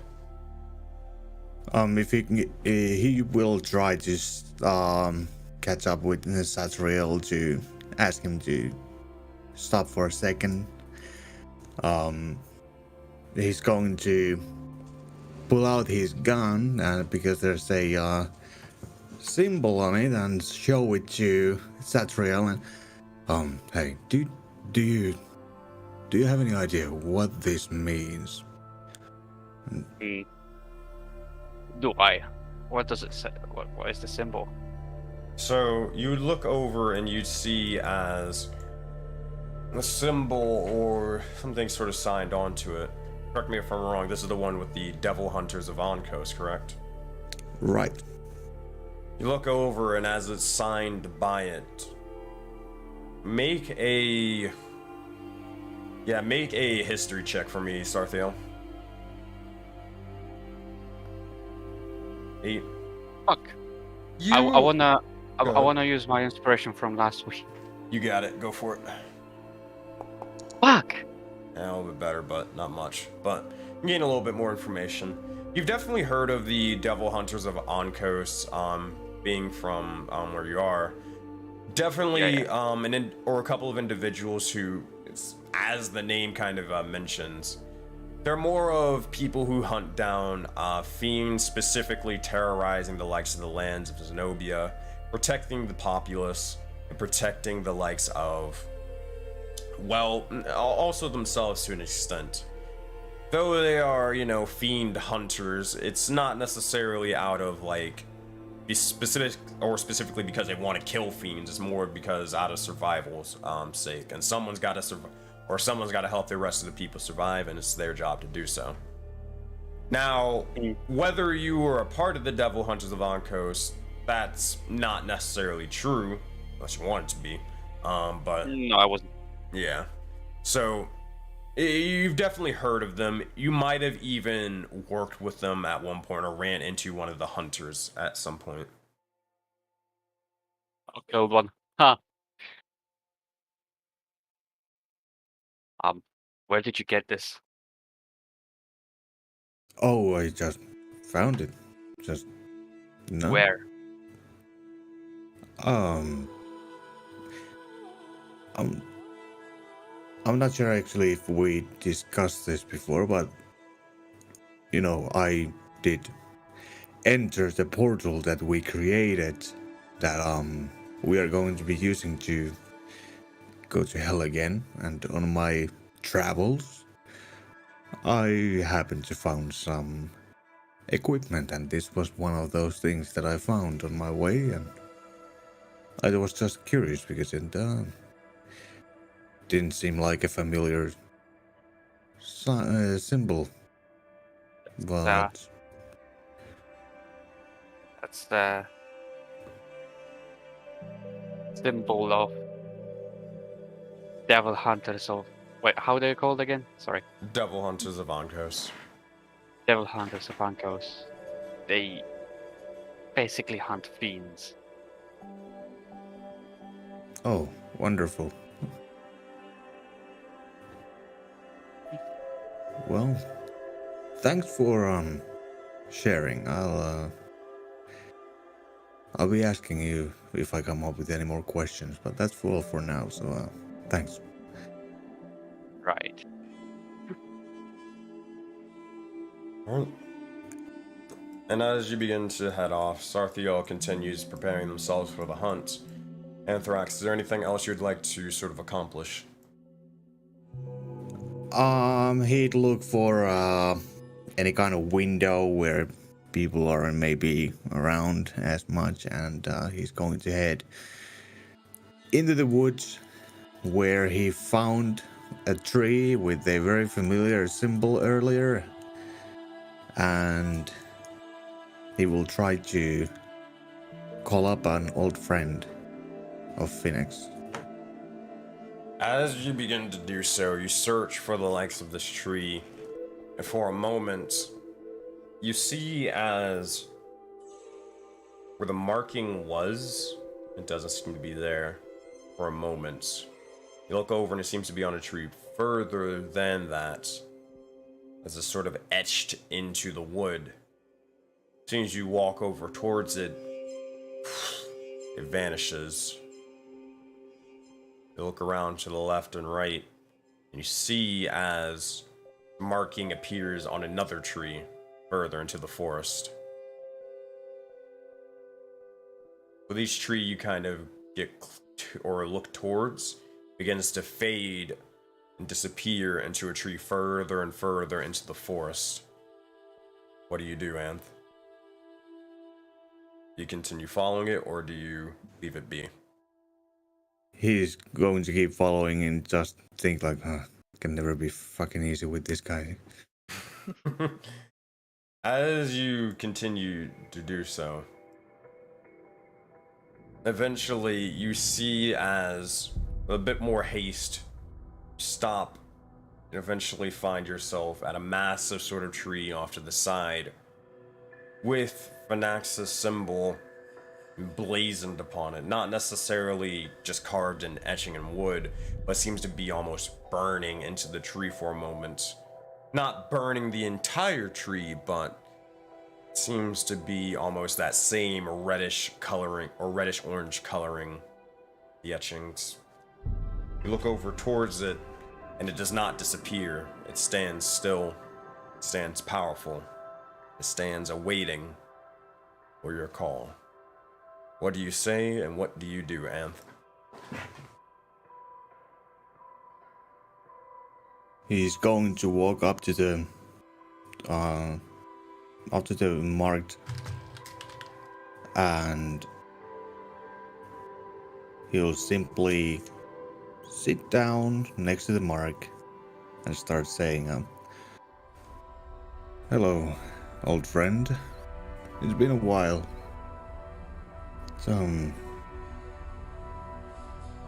I wouldn't say it's all my fault that we haven't been all that frequently in contact, because I no longer know if I'm speaking to you or someone like you. As it appears, it definitely was not you who we used to know as the Keeper, as there apparently are more of them. But can you tell me anything? Why or who even was the Keeper? What was their mission?"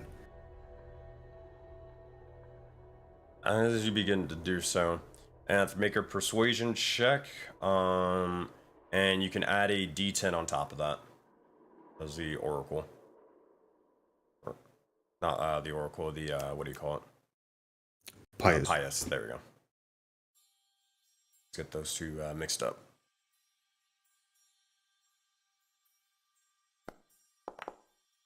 $21, and add a d10. Oh man.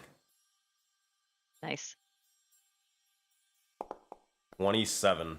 Nice. As you contact the individual and you ask, and make sure I got this right. What was your question once more? Basically asking who was the Keeper, or if he's not willing to share that, what was their goal? Like, what was their mission? Because it's very unclear. Like,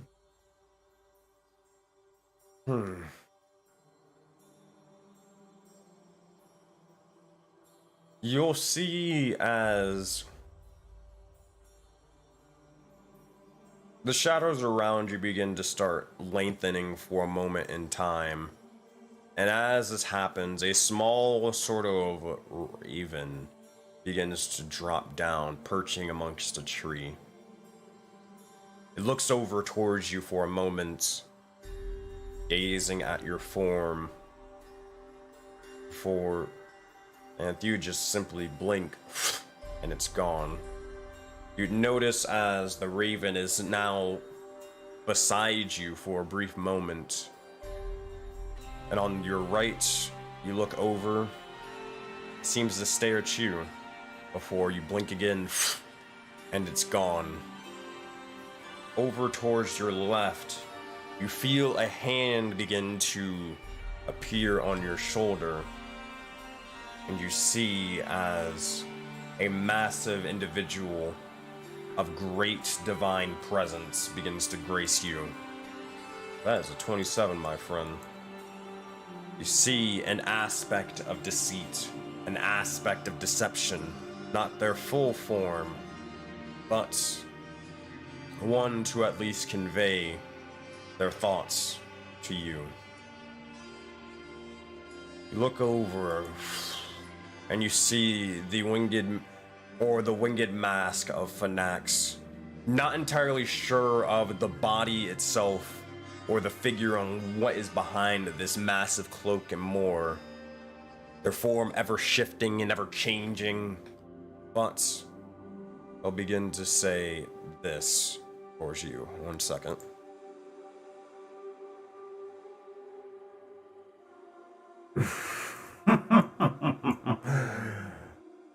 Now you see, now that, my friend, is a very, very intricate discussion and answer, but you know that is the case when it comes to me, of course. You ask the purpose of the Keeper, why they do the things that they do, and why they listen to me. Simply put, this is, as per usual, part of a grand scheme. A grand scheme of long Aurora's past. A story of a pantheon divided, if you will. A cycle, repeating itself, and a cycle that I will choose to abide by. Let's just say, when war strikes out and things begin to occur, I'm not one to necessarily get my hands dirty. I more so sit in the back and pull the strings. That's more my style, witnessing the chaos unfold before me. Even in war between the gods, I am still the same. Now, an individual of mine, a worshipper, a zealot, a champion, their name being Cause, they would decide, how you say, not to necessarily betray anyone, but to more so look out for themselves, rather. In the war, preserve their own lives, leaving the likes of legendary heroes such as Atashi, Emperor Damocles, Velos, and more to their own. While Cause preserves the natural order of life, and will allow the Jinx to continue on as they please. Now, yes, he did abandon them, sure. But it was for the greater good, and besides, things worked out after all, I believe. And the Jinx were able to retain their lives. Now simply, the Keeper was supposed to be going about their days protecting the soul, behind a mask, behind a veil, before the Genasi decided to flump all that up. But, so the cookie crumbles. Unfortunate. Maybe I'll need to create a better disguise, one that even the gods can't pierce through. How folly. And with that, you'll see as Phonax will be, or this aspect of Phonax will begin to slowly start moving and shifting for a moment before you see as they disappear, and instead, left in front of you, you notice as now there is just a small sort of black wolf with red beady eyes looking over towards you. They begin to sit down, kind of looking over towards the trees, looking over towards the snowfall, but then ultimately looking over towards you. And that, what do you say, or what do you do?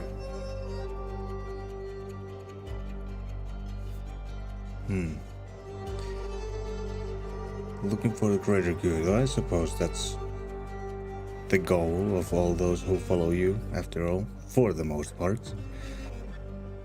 The Genasi, I think I have a fairly good idea who you're speaking of. But I am curious about one more thing. I assume you would be aware if someone who follows you is in a zone of truth or under such spell. I assumed it was your doing the enchantment magic on me that I even wasn't aware of. But maybe it wasn't. I don't know. You'll see as the individual speaks, but they speak with a different voice. Seems more guttural, changed and shifting, but sounds more like this. No, I did no such thing. Now I could, sure, I could allow one to maybe lie, but I think it'd be way more fun to have the restraints of not being able to tell a lie, but still being able to deceive and avoid the question. Now that is more fun, more exhilarating sometimes. But I will say, I was watching that occur. That power, that overrode the spell. That was something even I wouldn't be capable of. In that sort of sense, in that degree of scale and power and magic. Not something above the gods, I will say that.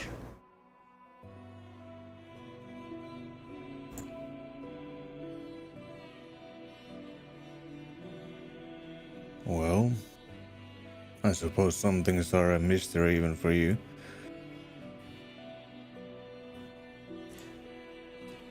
You'll see as he begins to say, a mystery, yes. Almost similar to a god of mysteries, of everlasting changes and everlasting horizons, yes.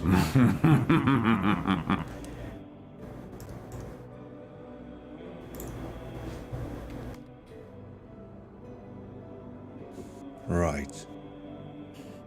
Well, it's good to know that you're still around, even though for a moment I wasn't sure if I would ever actually get to speak directly,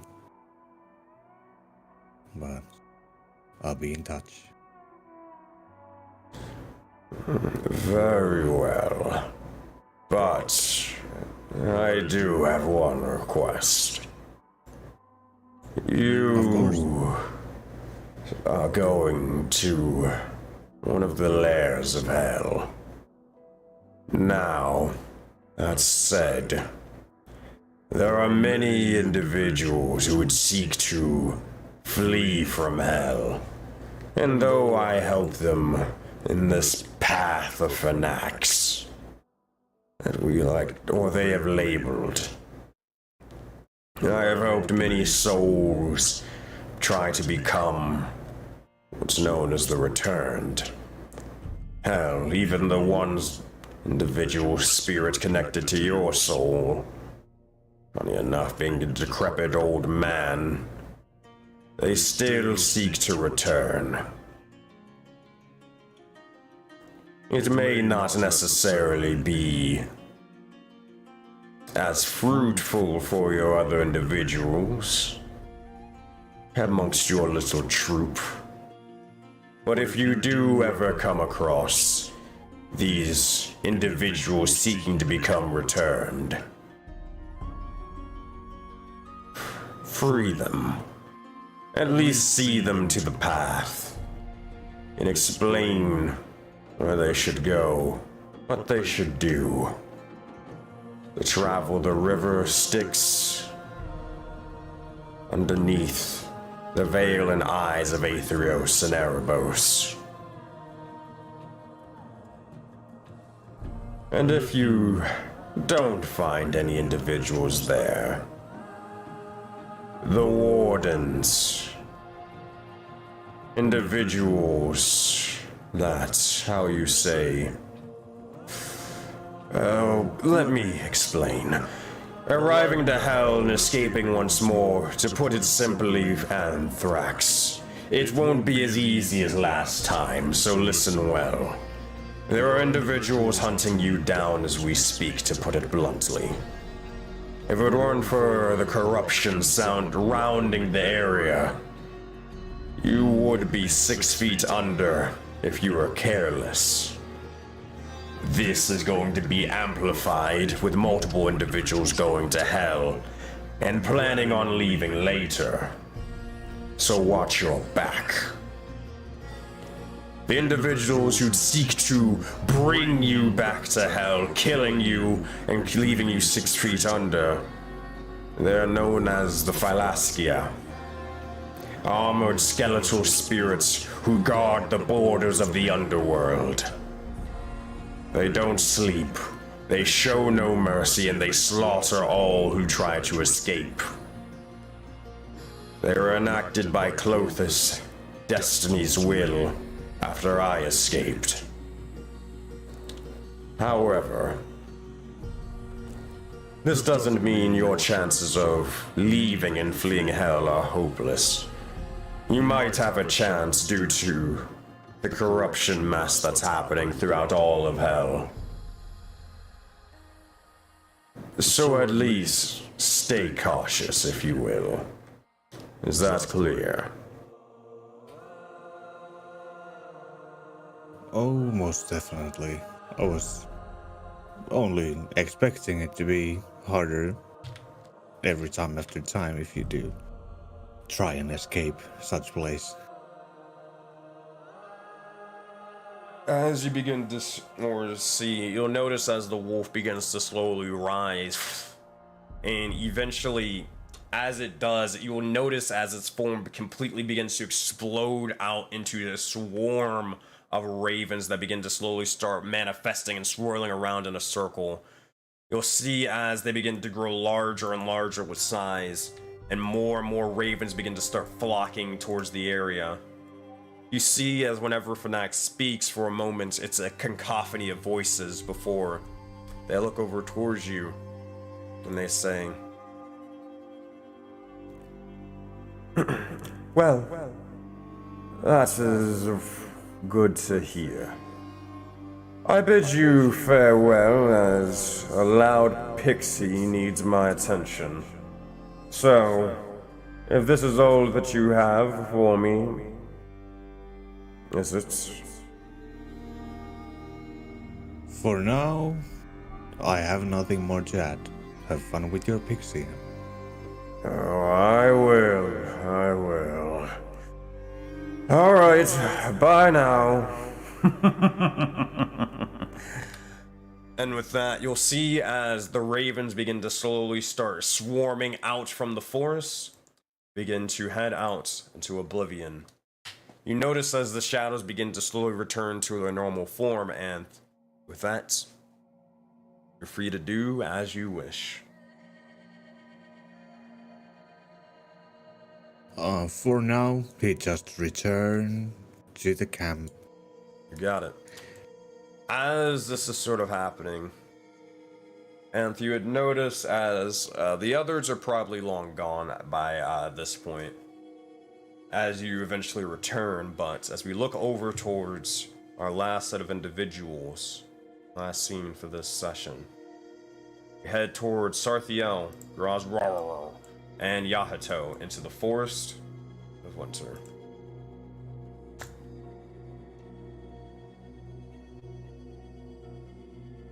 As you three begin to start heading out and trekking through the snow and more, you're looking for the likes of food, any sort of bit of resources and materials and more.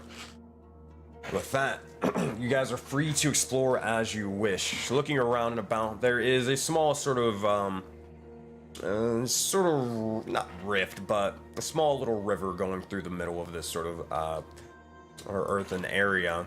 The trees are frozen over and more, but you also would notice as there's a bit of uneeriness to this area, It is darker than usual, but you're at least staying on your guard. Where would you like to go, and what would you like to investigate or do? Okay, I'm gonna go get food.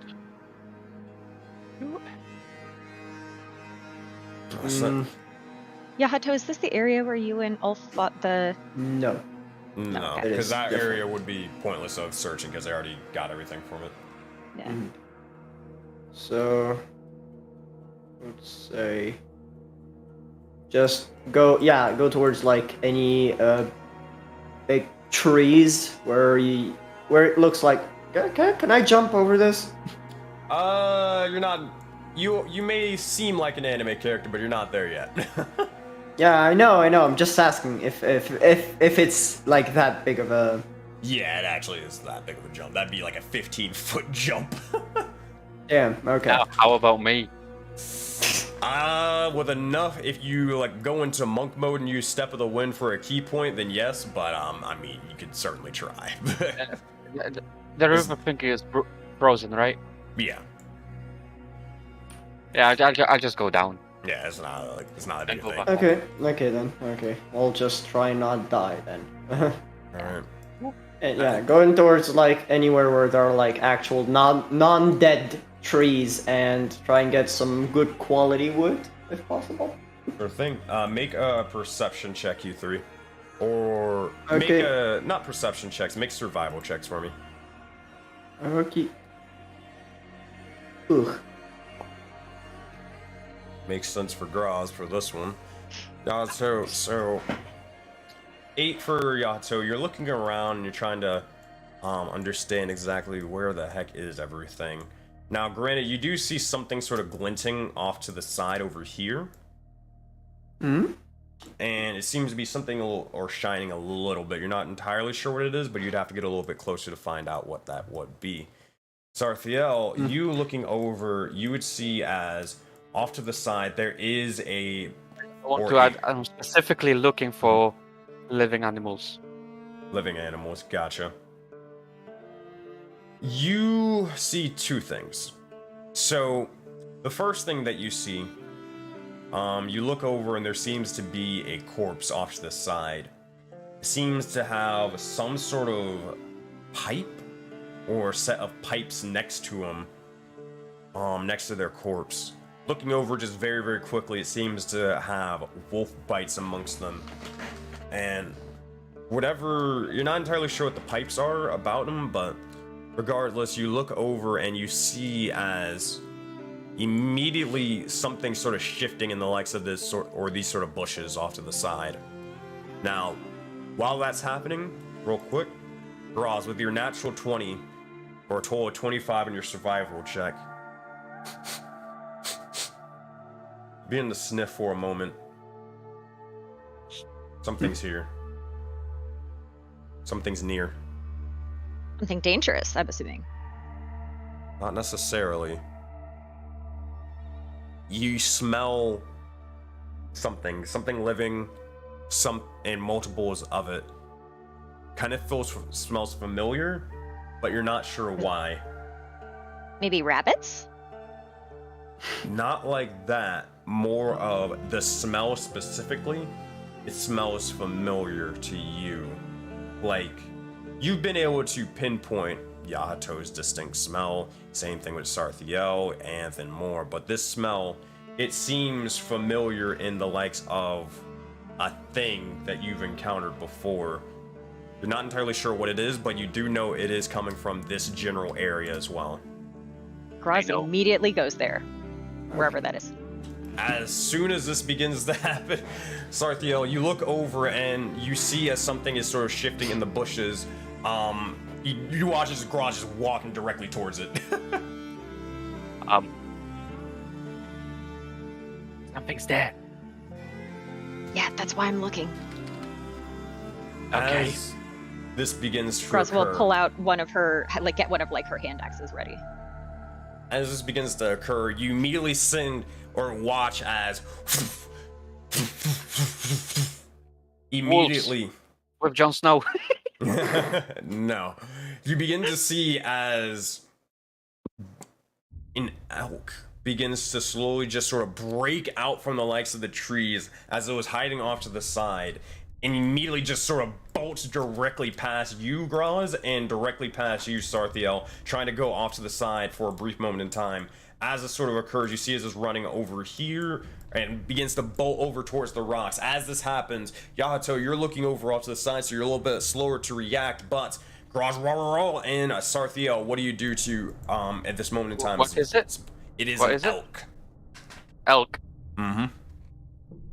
How big is it compared to Graz? It's a normal size. It's not like a great elk or where it's like 15,000 feet tall. It's just a normal size one. Graz, which if she's fast enough, Graz would try to like grab onto one of its antlers and try to like use, like if it's like going this way, right? She would grab the antler and try to like swoosh, like flip it onto the ground Why or something. is it so big? What the fuck? Oh god. It's not that big. Calm down, D&D Beyond.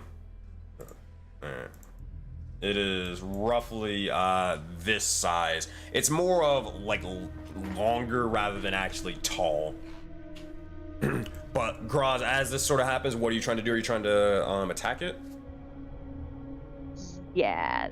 Okay. So if that's the case, make an attack roll. While that's happening, Sarthiel, what are you trying to do as well? I'm gonna run towards it and attack it. You got it. You rush over, breakneck speed, make one attack roll, both of you. As you rush over, trying to pounce over and try to almost strangle it or just drop kick it or however you want to do it. Graz, you begin to take out one of your axes and throw it towards it.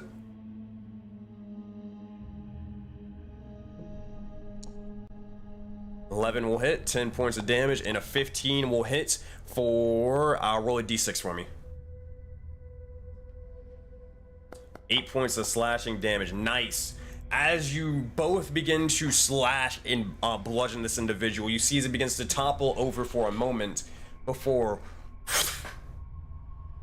you guys are too fast for it, but an arrow that seeming to be was aiming towards the elk just flies completely wide over this sort of creature and beast.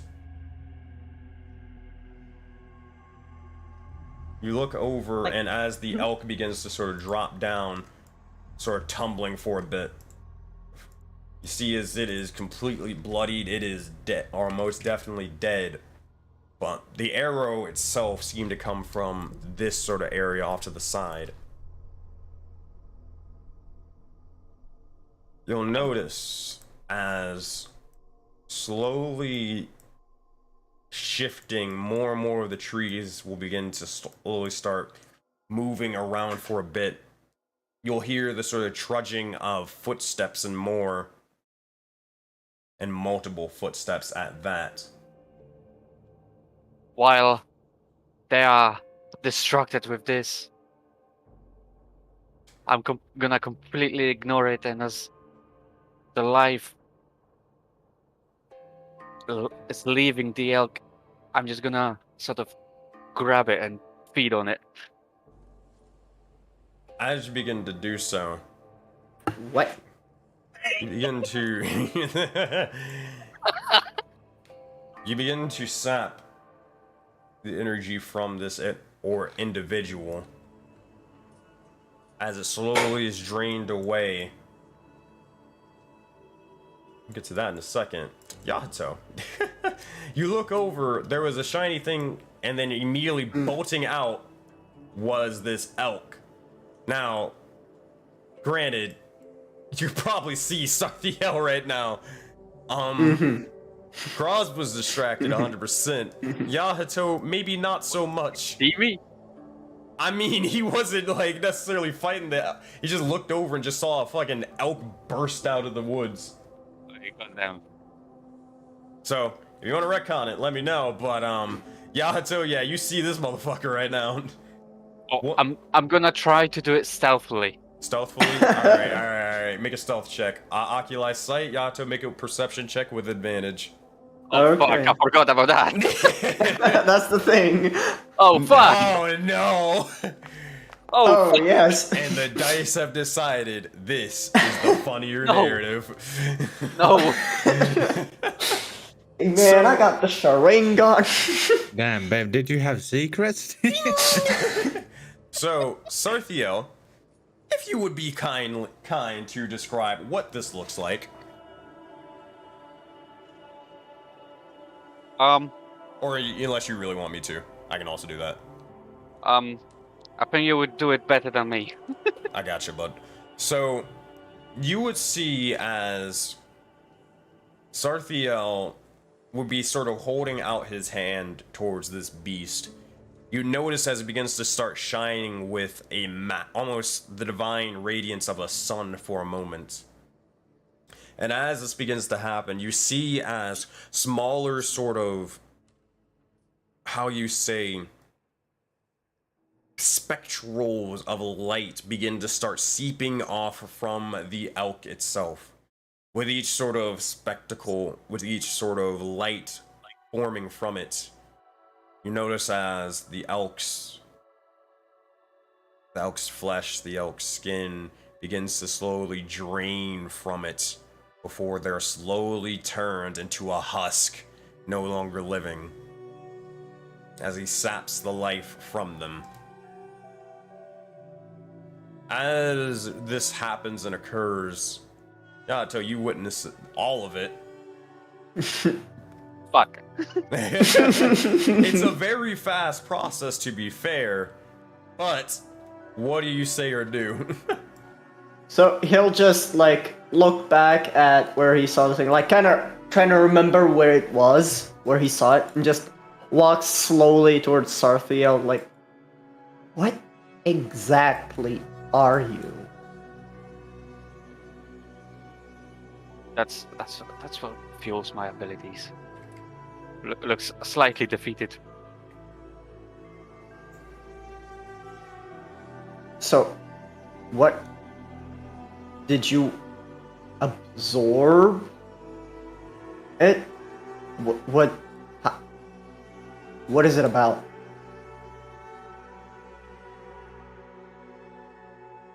That's how I feed.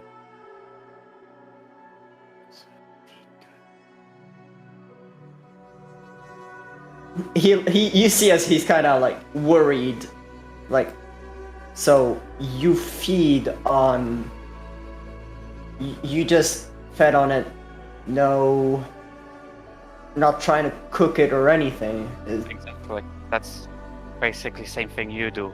I just don't have to cook it. I'm gonna get straight to the point.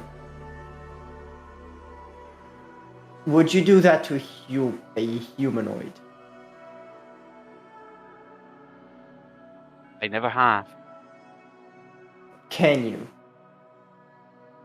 I don't know. Shit. I guess we can. As this is sort of occurring. Mhm. Also, Go ahead. just to help with that, here's what also I'm gonna do. You see, I'm gonna cast message. Mm-hmm. And Yahato will hear in his own voice, in his head, it's true.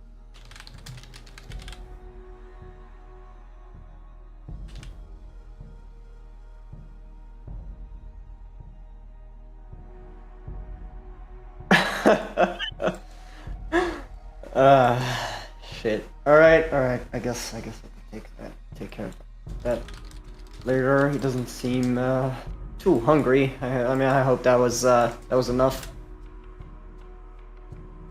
What did you say, Cross? That was me speaking through Gross. I was saying 5-minute warning on the session. Okay.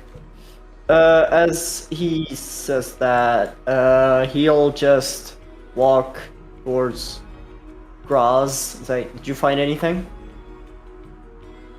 I don't know, Sensei. Has she? She's been, for this, however long that interaction took, she was trying to listen in and smell in on whoever it might be in the bushes. She'd probably be a little bit of ways.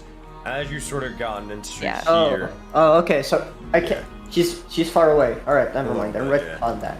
Nah, If you're she's far away, because I thought she was right there. If she's far away, he will just look back and starts walking very slowly, very cautiously towards whatever the fuck that was. And can I ready an action? Ready in action for what? If something starts attacking, I would like to try and at least attack it first. You got it. All right. Okay. As you begin to do so, you come over here and you see the thing that was glinting was a couple of soul coins off to the side. Nothing too crazy. You immediately put your guard down as you sort of pocket the 3 soul coins gathered. Ooh. We head over towards Graz. Graz, as you are looking through this, you see as that smell begins to get even more and more sort of potent for a moment. You're wondering where the heck have you smelled that before, and also where the heck did this arrow come from? You gather your sort of shield and you grab your axe, or excuse me, your sword, just in case. And as you continue, look around and about, what are you kind of looking for at this moment in time? Run She me would through be. this thought process. Yeah. Okay, so she saw the arrow go through. She knows that there's somebody there. And you said that she heard like multiple like feet walking or like multiple things rustling. So she would be spelling it out. She would have her shield in front of her, and she would honestly probably call out and say like, I know you're there. We don't mean you any harm, but it would be real nice if you could come out of those bushes so that we knew that you were not a threat to us. As you begin to say this, you look over and you see as... One second, let me grab this. You see as a massive shadow begins to loom for a moment. A figure. You notice as one of which seems to be almost on pretty much all fours, is massive in size. You look over and you see a massive sort of polar bear sort of walking out from off to the side. You look over for a moment and you see as an individual sort of bloody to all hell, with a bow sort of slunked off to their side, sort of crackling with the arcane. You'll see as a 8-foot tall, massive Goliath individual begins to emerge. The bear itself begins to slowly get onto its hind legs for a moment, and you see as a woman, a bearkin woman, begins to stand in front of you. As you see these two. Oh, hell yeah. Yes. And you'll I see as they look over and say,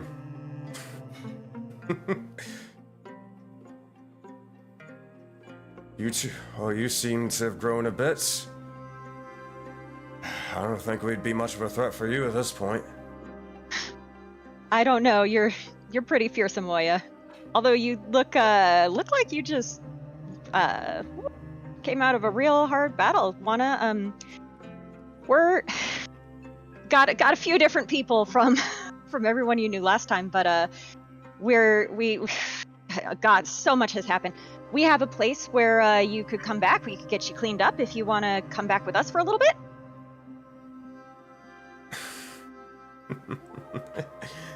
See, she sort of chuckles to herself. Yeah. I think that'd be nice. And with that, You'll see. Wait, one thing before we end, could Graz go over and offer either a like do the thing where like she like puts out a paw and that could be like the non-marked one that is like a like, oh, we could do like the arm grab thing, or like come on in for a hug, whatever Oya wants. Sure. Excellent. Yes, you can. You look over, and as you do so, you extend a hand, and you see as on Oyama Nartok's hand a familiar symbol. Oh no. Two blue swirls forming up amongst it, slowly consuming and enveloping her. The same mark as Yahato. And that's where we're going to end today's session.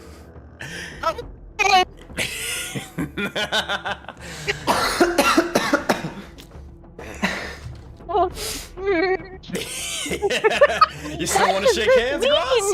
You still want to shake hands? Oh God. I assume I will be finding you from the voice channels later. Oh man. So thank you all the players who were able to play on in for today. You guys have been fantastic and great. Sorry that we have to end the session a little bit earlier. I need to rest my voice a little bit, especially before the next sort of thing. So thank you guys again. You guys are awesome. Thanks to all the people who were able to watch the stream and more. I'm gonna go break down stream, so I will see you guys in just a bit. All right. Be right back. All right. Hello, everybody. Oh my goodness, she's back. All right. So with that being said, thank you guys again for being able to tune on into the session. You guys are great, fantastic individuals. I'm going to throw the stream over to. Is there anybody streaming? From Roll Together. I don't know if there's anybody streaming on Saturdays that I raid into. Yes, I raid into Play Nerd Allies. Okay, I'm gonna see if they're live, and if they're not live, then oh well, sorry. Can't do much about that. Alright, Play Nerd Allies. Nothing. Nothing? Oh well. Alright, I can't raid into them, so unfortunate. But if you guys haven't done so already, make sure to join the Discord as well, and also make sure to go over to the YouTube version of this video. Make sure to go like the video, as it does help it spread out to other people. If you don't believe me, every single time you guys have done that, then we've literally gotten like around 100 views on the VOD. So be sure to go to the video right now live on YouTube and go like it, as it does help out tremendously. All right, I'll see you guys in about an hour and a half, as we're going to be getting ready for the DMC one-shot, where I'm going to be a player, where I get to play King, the Bugbear Paladin of Dissent and Avernus, of Conquest and Basketball. I hope you're ready for greatness. It's going to be wild and wacky. So I'll see you guys later. Have a good one.